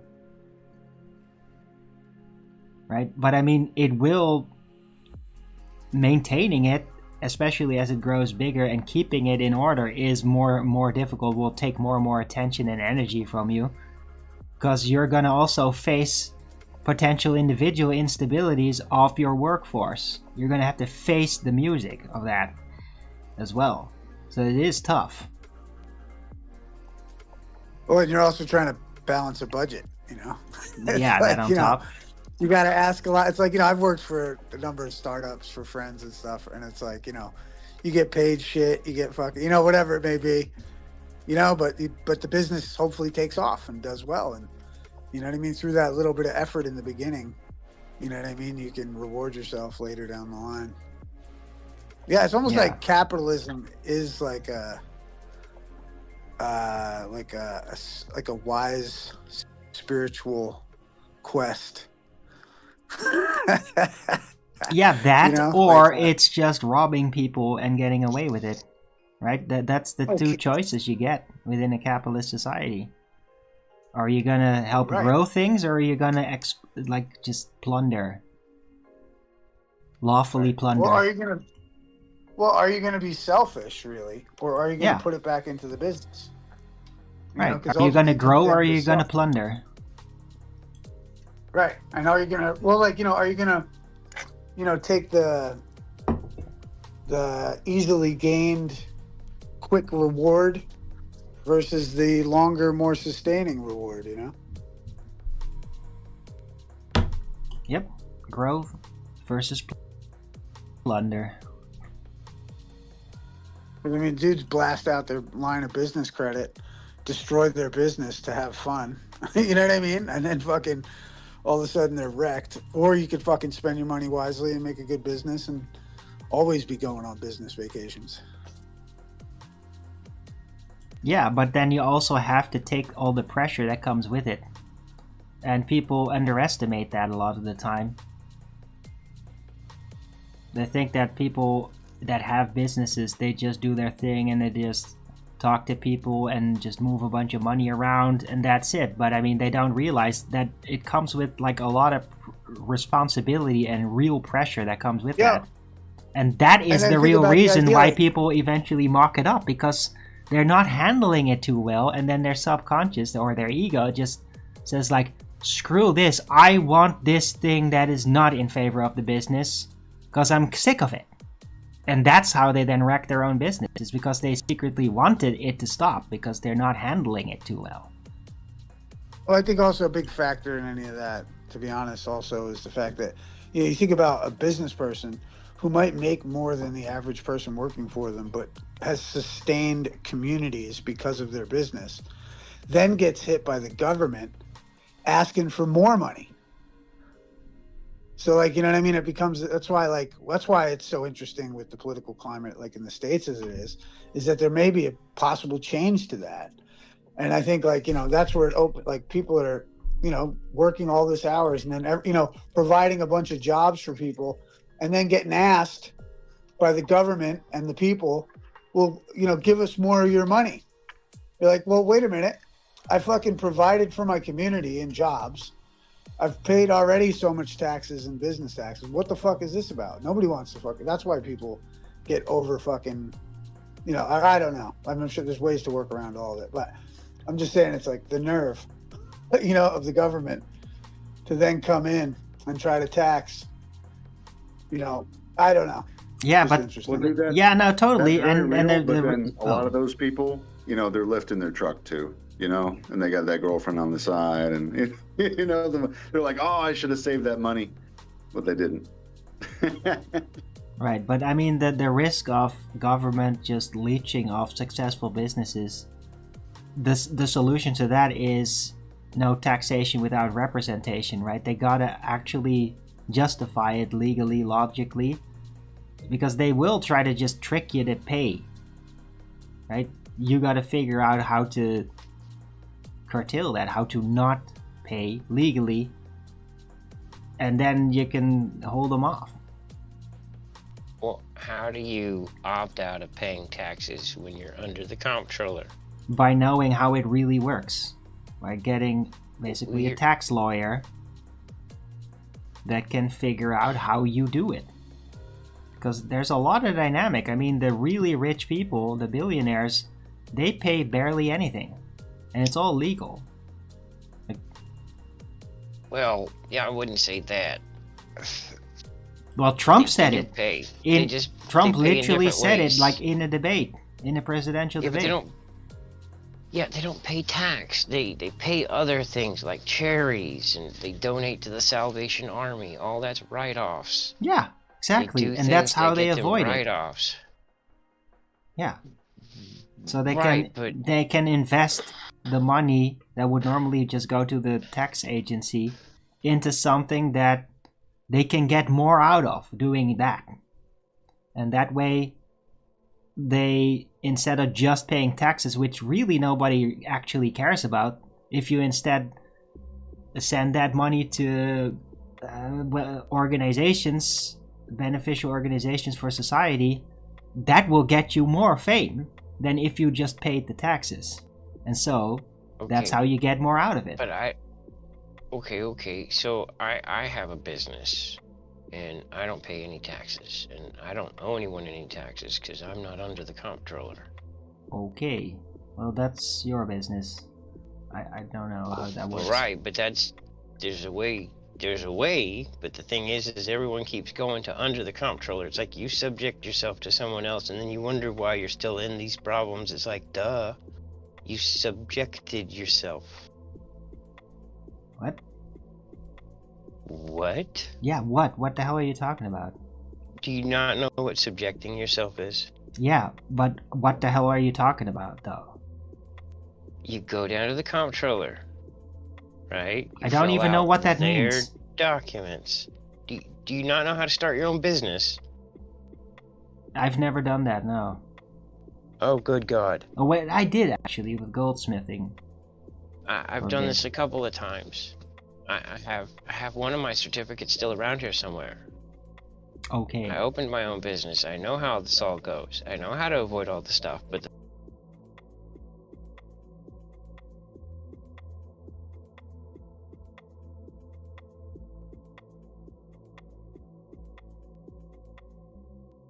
good God. Oh, wait, Why would I go to the comptroller when I can just open? I'm in the Netherlands. I don't, all these terminologies you're using, I'm not familiar with them at all. I would move then, cause Yeah, well, I'm not gonna. they'll probably all have commercial. I'm not gonna move. I ain't leaving. Right.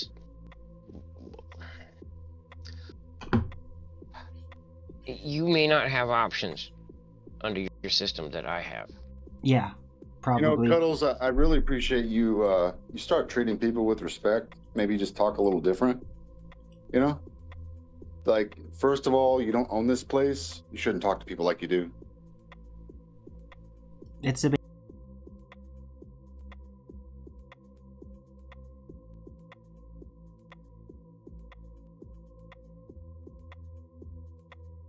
Yeah. Don't But talk down to fine, people. whatever. That's not what we're talking about. In a corporate game, there's really no winner. Cool. That's the problem. Yeah, because they're laborer traps. They're meant to be like that for laborers. So, Right. here, just gonna ask real quick. So, since you brought up the topic, and I am in America, and I am interested in starting companies, can you can you outline your methodology and why it's important? It's not mine. It's the Articles of Association. It was here before I got here. It was one of the first constitutions of the colonies, by the way.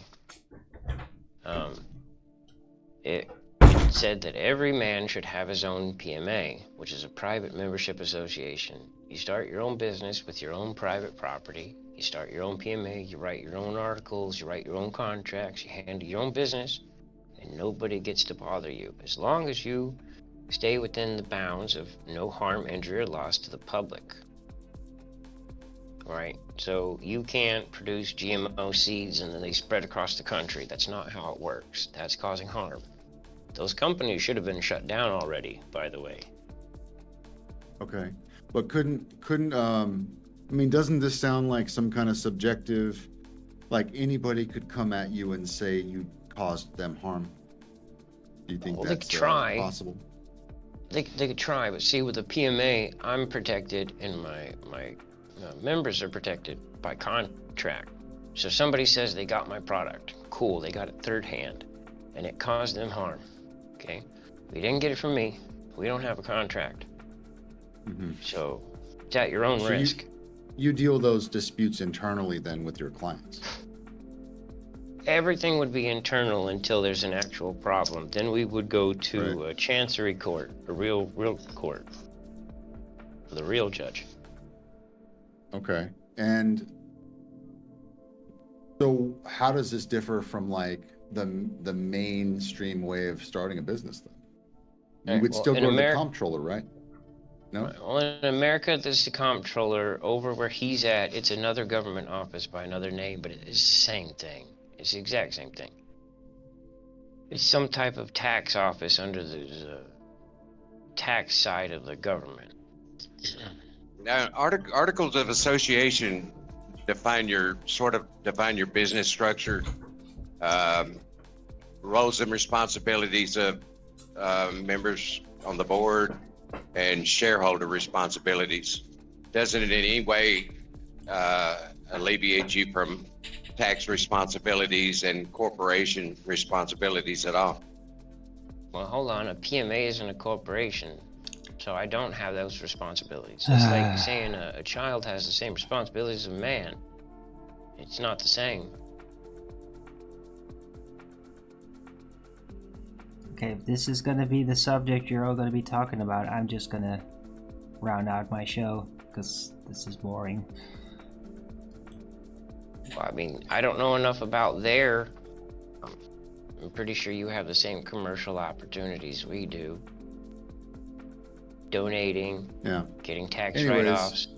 I got a video from Tank here. Apparently there's claims that they're using some kind of like sound weapons in Venezuela. You guys heard about this? Yes. Yeah, there was like a report from one of Maduro's agents that, like, you know, I don't know. It sounds fucking badass, but I don't know. No, it's like resonance weapons. Weapon that, like, they're like they using. use, I guess, like a. Yeah, go on. No, they're using like frequency weapons, basically, to like. It's basically using the Tesla death ray, like creating a dissonance on a cellular level specifically. So yeah, they aim that at people, and then they literally just, their cells just start to burst, and just blood comes pouring forth from their orifices. Yeah. Really scary, very, very terrible. That is so basically a miniaturized death ray. Well, I'm hoping this is. Do you have a timestamp, Tank, or am I just going to use this marking on the video? Yeah, 3:15. That's I think it's the second marker. It's labeled as secret. Sonic Boom claim. He does a pretty good job of showing the social media. Okay. In the testimony. Yeah, this is a few minutes. I can pause. We can talk just like the other video. Everybody, hop in if you don't know. I'm showing the video.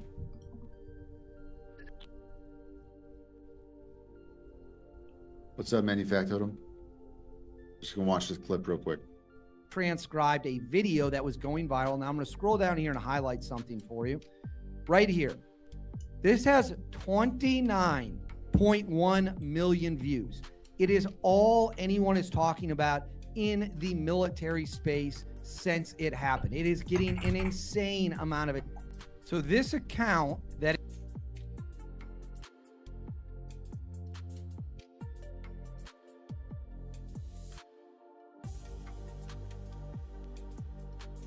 this arrow is allegedly from here. Helicopters arrived, but there were very few. I think barely 8 helicopters. From those helicopters.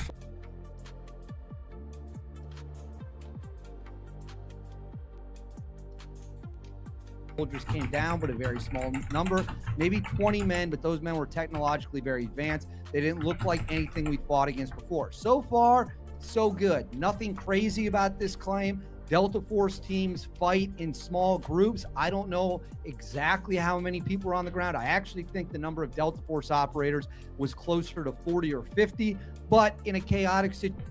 Dude, I know this is about sound weapons, but the first thing that comes to mind is like, if they're gonna allow this to go viral, they're gonna make a big deal out of it. Like, people are gonna, they're gonna use their imagination. They're gonna jump to like super soldier or like lasers, aliens, stuff like that. Like, I think that maybe like a rapid release of like futuristic weaponry could be some kind of way of like normalizing or making it palatable of like this alien invasion thing. I know it's like a separate topic, but I mean, people were expecting flying cars and we don't have that yet. So I think this would be like the natural replacement. But situation, you might only see part of the group coming in. So in this part, 8 helicopters, that sounds on point. Maybe 20 guys, technically advanced gear, pano, night vision. They're going to have stuff nobody else has. So far, so good. But then this claim that everyone is believing, and we'll get into the government officials sharing it, says, so then the battle begins. The survivor says, yes, but it was a massacre. We were hundreds, but we had no chance. They were shooting with such precision and speed, it seemed like every soldier was firing 300 rounds per minute. We couldn't do anything. This is where we start going off the rails. Not at the fact that the gunfire was so intense. We know the gunfire was intense. We know that the Cuban security detail that was tasked with protecting Nicolas Maduro, which was between 32 to 35 guys, all got killed.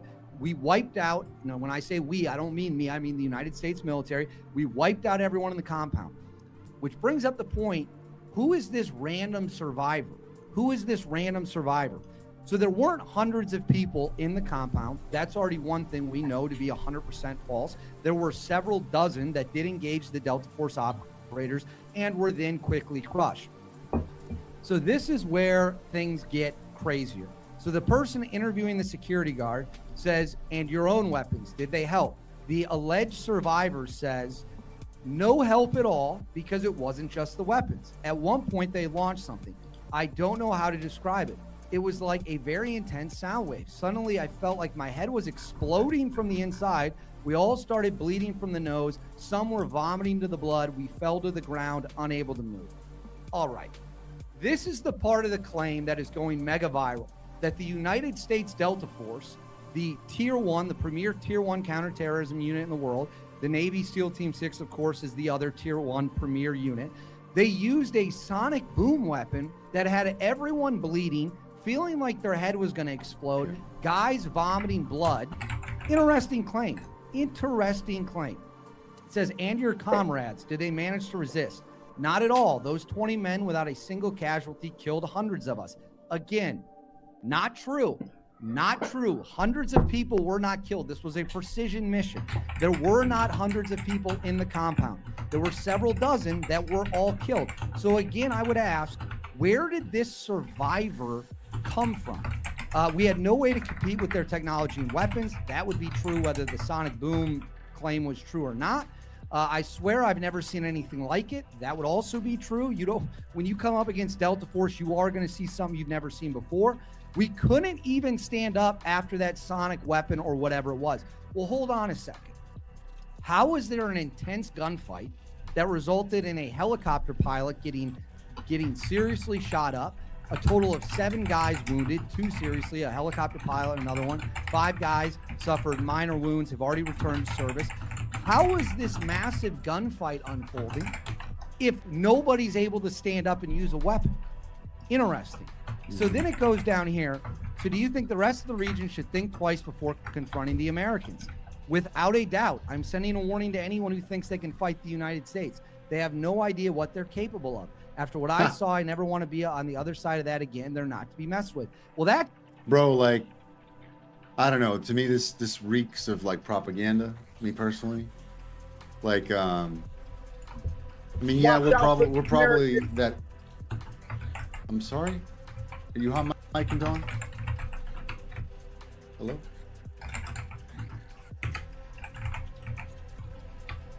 Okay. That's true. You don't want to mess with Delta Force. But let's focus on this sonic boom claim, because this was shared. I'm going to share this on the screen. This was shared by White House Press Secretary Caroline Leavitt. Stop what you're doing and reading this. Ted Cruz. Wow. Flame emojis. Former FBI Deputy Director Dan Bongino.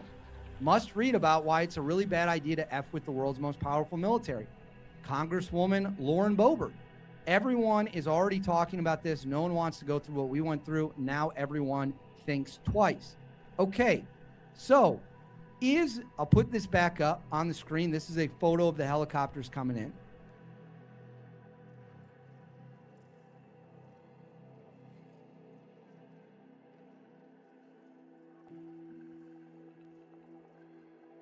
It should be. You see it? What? Where? Is it in the I chat? see it. Brother, I'm streaming. No, I'm just seeing the video that you were streaming, so... Okay. But yeah, I mean, it was like from a week ago that apparently, like Trump basically... now I see it. Yeah, Trump was... Okay, there you go. Basically saying that they have a budget now. They're giving a budget for the military specifically for... What is it?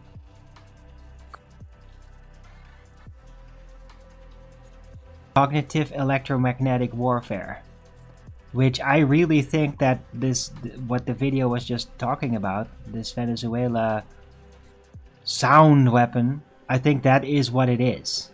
This is like new tech. It's like miniature death rays. So there's like, they could probably amp it up so bad that people would like explode, right? They could, but they didn't. $45 million. Yeah.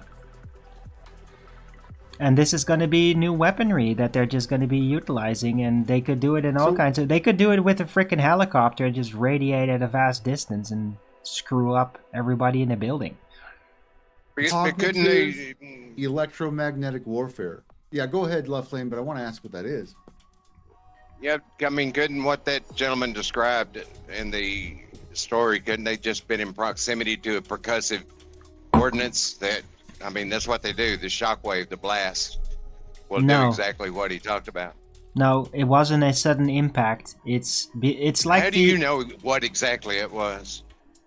Because of how they describe it. There's no giant impact, no shockwave. It's literally like a microwave is turned on, and suddenly, help! They're being radiated. It's not an explosion in a shockwave. I don't know. I couldn't come to that conclusion, and I'm wondering how you did.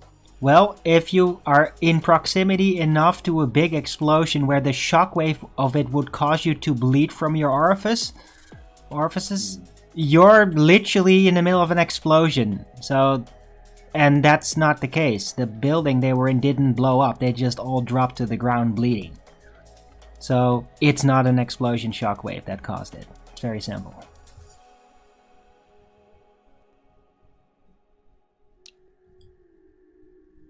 Because otherwise they'd all be buried under rubble, and the guy wouldn't have told the story. What was that? Sorry for the loudness. Yeah, no. I'm trying to figure out if this is a meme or not, but this was under the article. Means two different things, and that confusion matters. One is real documented military doctrine. AI. Because it doesn't. It's misleading. You think cognitive as if it's affecting the mind of the individual. But I think it's more of like a strategic attack in that sense of cognitive. So this describes it. Well, it's either. They can do that with it too. They can tune the frequency. It's just a system, and they can tune it to make you bleed, to disrupt your on the cellular level, so that you just become incapacitated. Or they can like resonate a very specific frequency that would coincide with certain typical thoughts or emotions, so that you'd feel pushed from the inside through that frequency to basically become in a certain state of mind. And that's what they're like probably referencing. They plug in using AI the desired state and then the system figures out how. I am the only gay man in this village, and that's that. Right. That detects, classifies, and adapts across the electromagnetic spectrum faster than humans. The other is contested but documented, attempts to influence or affect human cognition through information operations and possible electromagnetic bioeffects.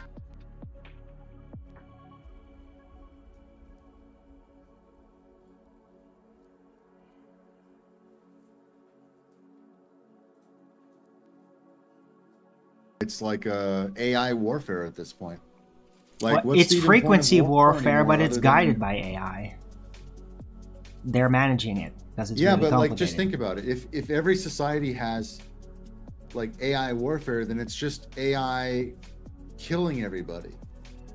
But it's not at necessarily its what own they just will. described is not about killing. It's about manipulating, basically incapacitating potential hostile individuals so that you don't have to kill them. You just manipulate them into not being an attacker anymore. Have you ever used a microwave before?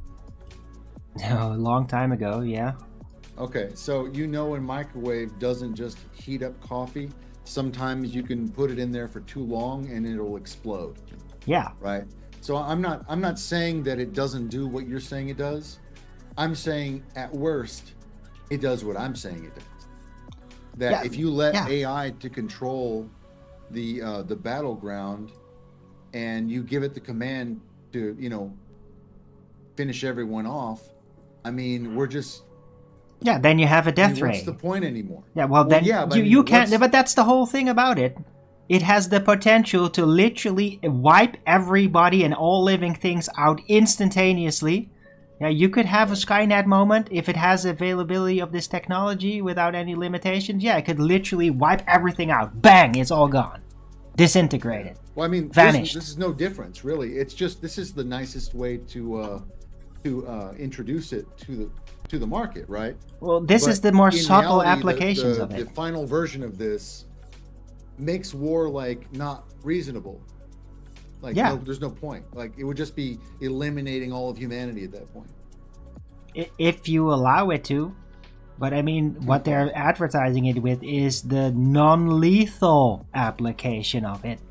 Exactly. And that's where they need the AI. But yeah, if the AI could choose somehow to utilize the technology in a lethal way and it has control over that, yeah, then it could somehow come to the decision to literally kill everything, like a Skynet with it. It could theoretically do that. Kill everything, but what I am saying is that with leverage like that and people controlling leverage like that, what's the difference? It's basically they could ask you to do anything for any reason. Right. Well, it's just another way of it's another blackmail function. Or instead of having a bomb implanted in you and you disobey and you blow up, it could now be done externally. So you don't even have to have an implant. Just some satellite or floating drone somewhere just beams right at you and you're gone. Mm-hmm. Yeah. All right. Well, I'm gonna. I think there's a few more minutes. I'm gonna see how many more people commented on this, and I'll close this out. Is the sonic boom claim true? Did Delta Force operators kill hundreds of sonic boom weapon? What is the origin of this claim? So I looked into it because that's what I do. I look into stuff. The origin of this claim is that a random Twitter account, as far as I can see, that had a few thousand followers, was allegedly messaged on WhatsApp, which is a messaging app, by someone claiming to be a surviving security guard. This story, and I checked it, I kicked the tires, looked into it, there was no sonic boom weapon used. That is just the simple fact of the matter. Let's stop and think about it. We know there was an intense gunfight. We know our own guys were hit. We know inside the compound there was mass casualties of dozens of Cuban bodyguards. How could a sonic boom weapon have gone off, as this guard claims, knocks everyone out, they're vomiting blood, They're bleeding from their eyes and their ears. They're bleeding from their nose. They're bleeding from everywhere. But a gunfight is underway. He says everyone got knocked out. So why was there so much shooting? Why were our guys getting shot at? Why were our guys getting dinged up a little bit? 2 of them significant. What was certainly happening was guys were throwing 9-bangers. They were throwing flashbangs. And I'm sure the 9-bangers that the Delta Force operators have, yeah, they disorient you. They're loud. They're confusing. I don't believe they make you puke blood and bleed from every opening in your body. They could have had thermobaric grenades. Thermobaric grenades are a devastating weapon, also known as a T-banger. It is. All right. Well, anyone else got any news they want to share? Now's the time. I got the screen up. No, that was about it. But I mean, like, yeah, we'll find out one way or the other. There's already, like, remember that riot control car with like the dish on it? And they just turn it on, and then people that are in its beam, they don't puke blood or anything, but they do get like a very strong sensation like their skin is burning, and they have to immediately move out of it. Like, that thing was unveiled like 8 years ago. In Serbia, the government used it, and they were protesting, and it's on video. I'll post it. Yeah, dude, they use that in the US too. They've been using those things. That's basically the same type of system, except more weaponized now to the point where they do allow it to send out a frequency that will physically damage you. That's all, really, that's all it is. Because the technology's already been there. They're now just choosing to be more weaponized with it.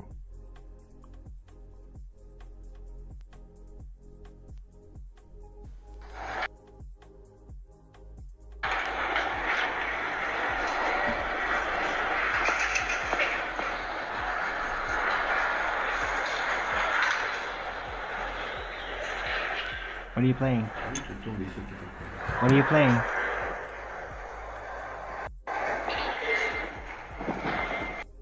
I was looking for that video.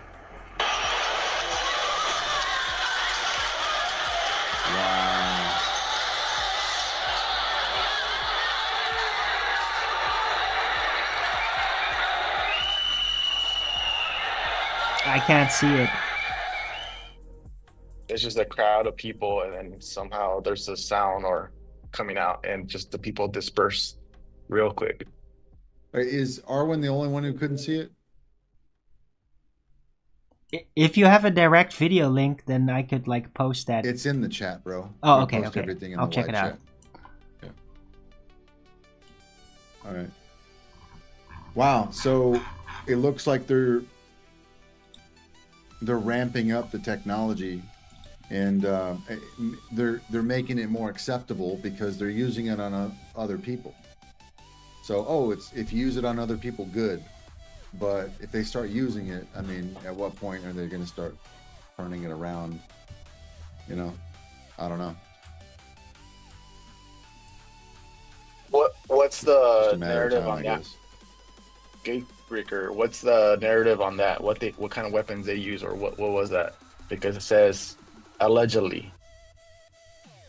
So what's the story behind that one? Well, it's a device. It's like a car with a dish on it.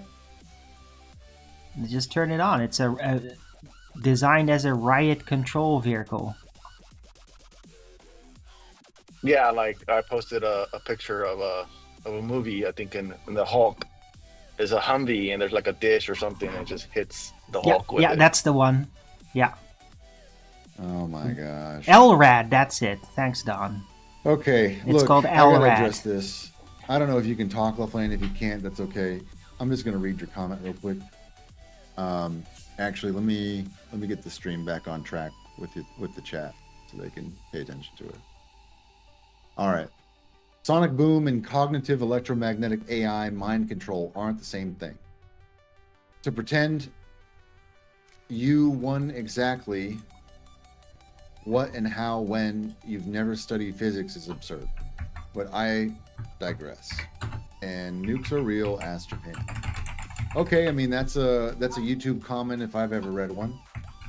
Yeah, dude, I don't know if you weren't paying attention, but you totally conflated everything that we were talking about in its individual instance, and you just kind of jumbled it all together with your own straw man and conflation, and so. I think you meant to pretend you know exactly. I'm just guessing that was the type of what and how, when just so the sentence reads better, but. Okay. Well, look, the sonic boom weapon, that's one weapon, and a cognitive AI attack is essentially many different systems and sensors that detect activity within a certain range, and the system decides how to weaponize itself. So it decides if it wants to use a sound weapon. It decides if it wants to use some kind of pressure wave or whatever technology. It decides if it wants to send out missiles. It decides if it's going to send troops over to this angle or whatever. It's an automated like deployment strategy. I mean, we just watched the video on.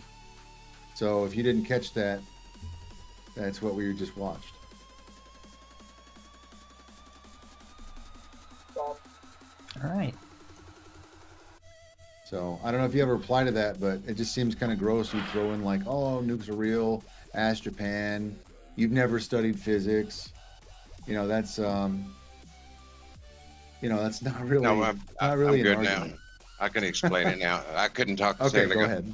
But yeah, no, I mean, to listen to Arwen describe it, he's like, he was in on designing the stuff and knows exactly what's going on with it. And we really haven't even talked in depth about exactly what that video, what happened over in Venezuela. We haven't analyzed that to any degree such that we could draw any conclusion about what it was and how it works. And now we've kind of completely missed all of it and gone to a whole different realm of energy weapon of some sort. That it's like precisely. So it's called, I mean, it's called a subject. We were talking about the subject. Yeah, and I mean, but the LRAD ground, falls the- in the line with the initial- same thing. It's the same type of technology, except LRAD is specifically designed for riot control, so non-lethal. That's the entire point. While this military application, according to what was said about it, is obviously not non-lethal. So it's a lethal application of the same tech. That's why it's relevant. Look, I did a search on the Venezuela DEW. I've got several hits on it. And I think it would be probably wise to look this stuff over and see exactly what it is they're talking about and possibly what exactly happened instead of talking about all the other stuff. I mean, we're going to miss the point of what happened in Venezuela if we get over on. I don't see how we're mind missing control. the point. I don't see Yeah, it. dude, we were talking about the technology deployment, not concerning Venezuela.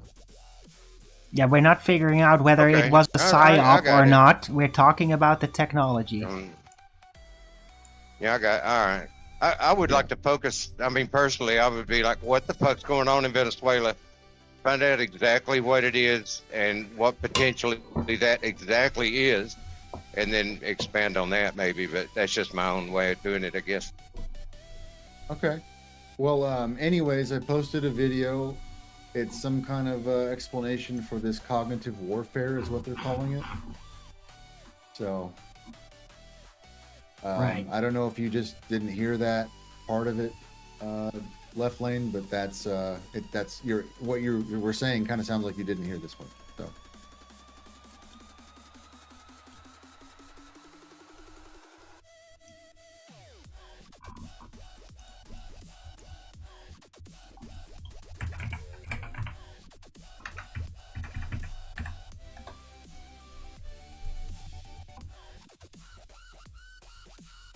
Anyways, any other comments about today's topic?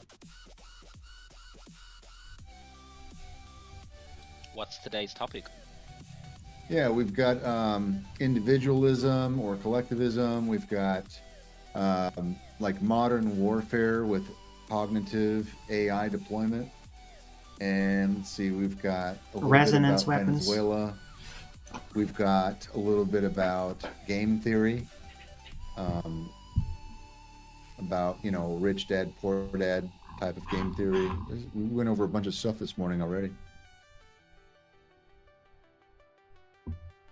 Oh, what was the discussion on game theory? How much did you discuss already? Well, that one was a video by Professor Zhang, and he went over the pros and cons, essentially the psychology behind being rich or poor in game theory, and basically its outcomes and how to control it. So it's basically just a mindset.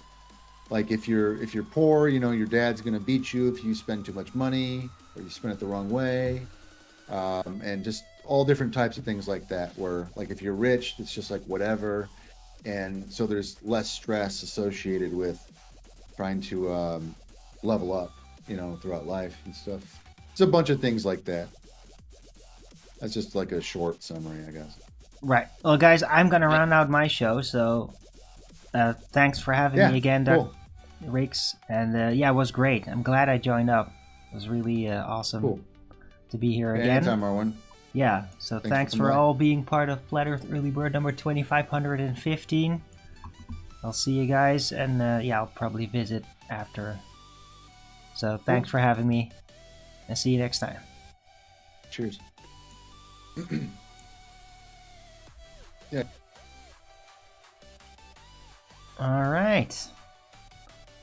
So yeah, I am gonna round out the show. It's been 2 hours and 40 minutes, and yeah, I want to get some lunch.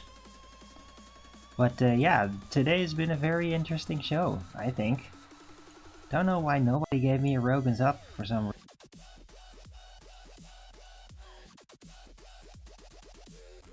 Chat earlier, I don't know why. Or whatever. Right, but I am gonna round out my show now.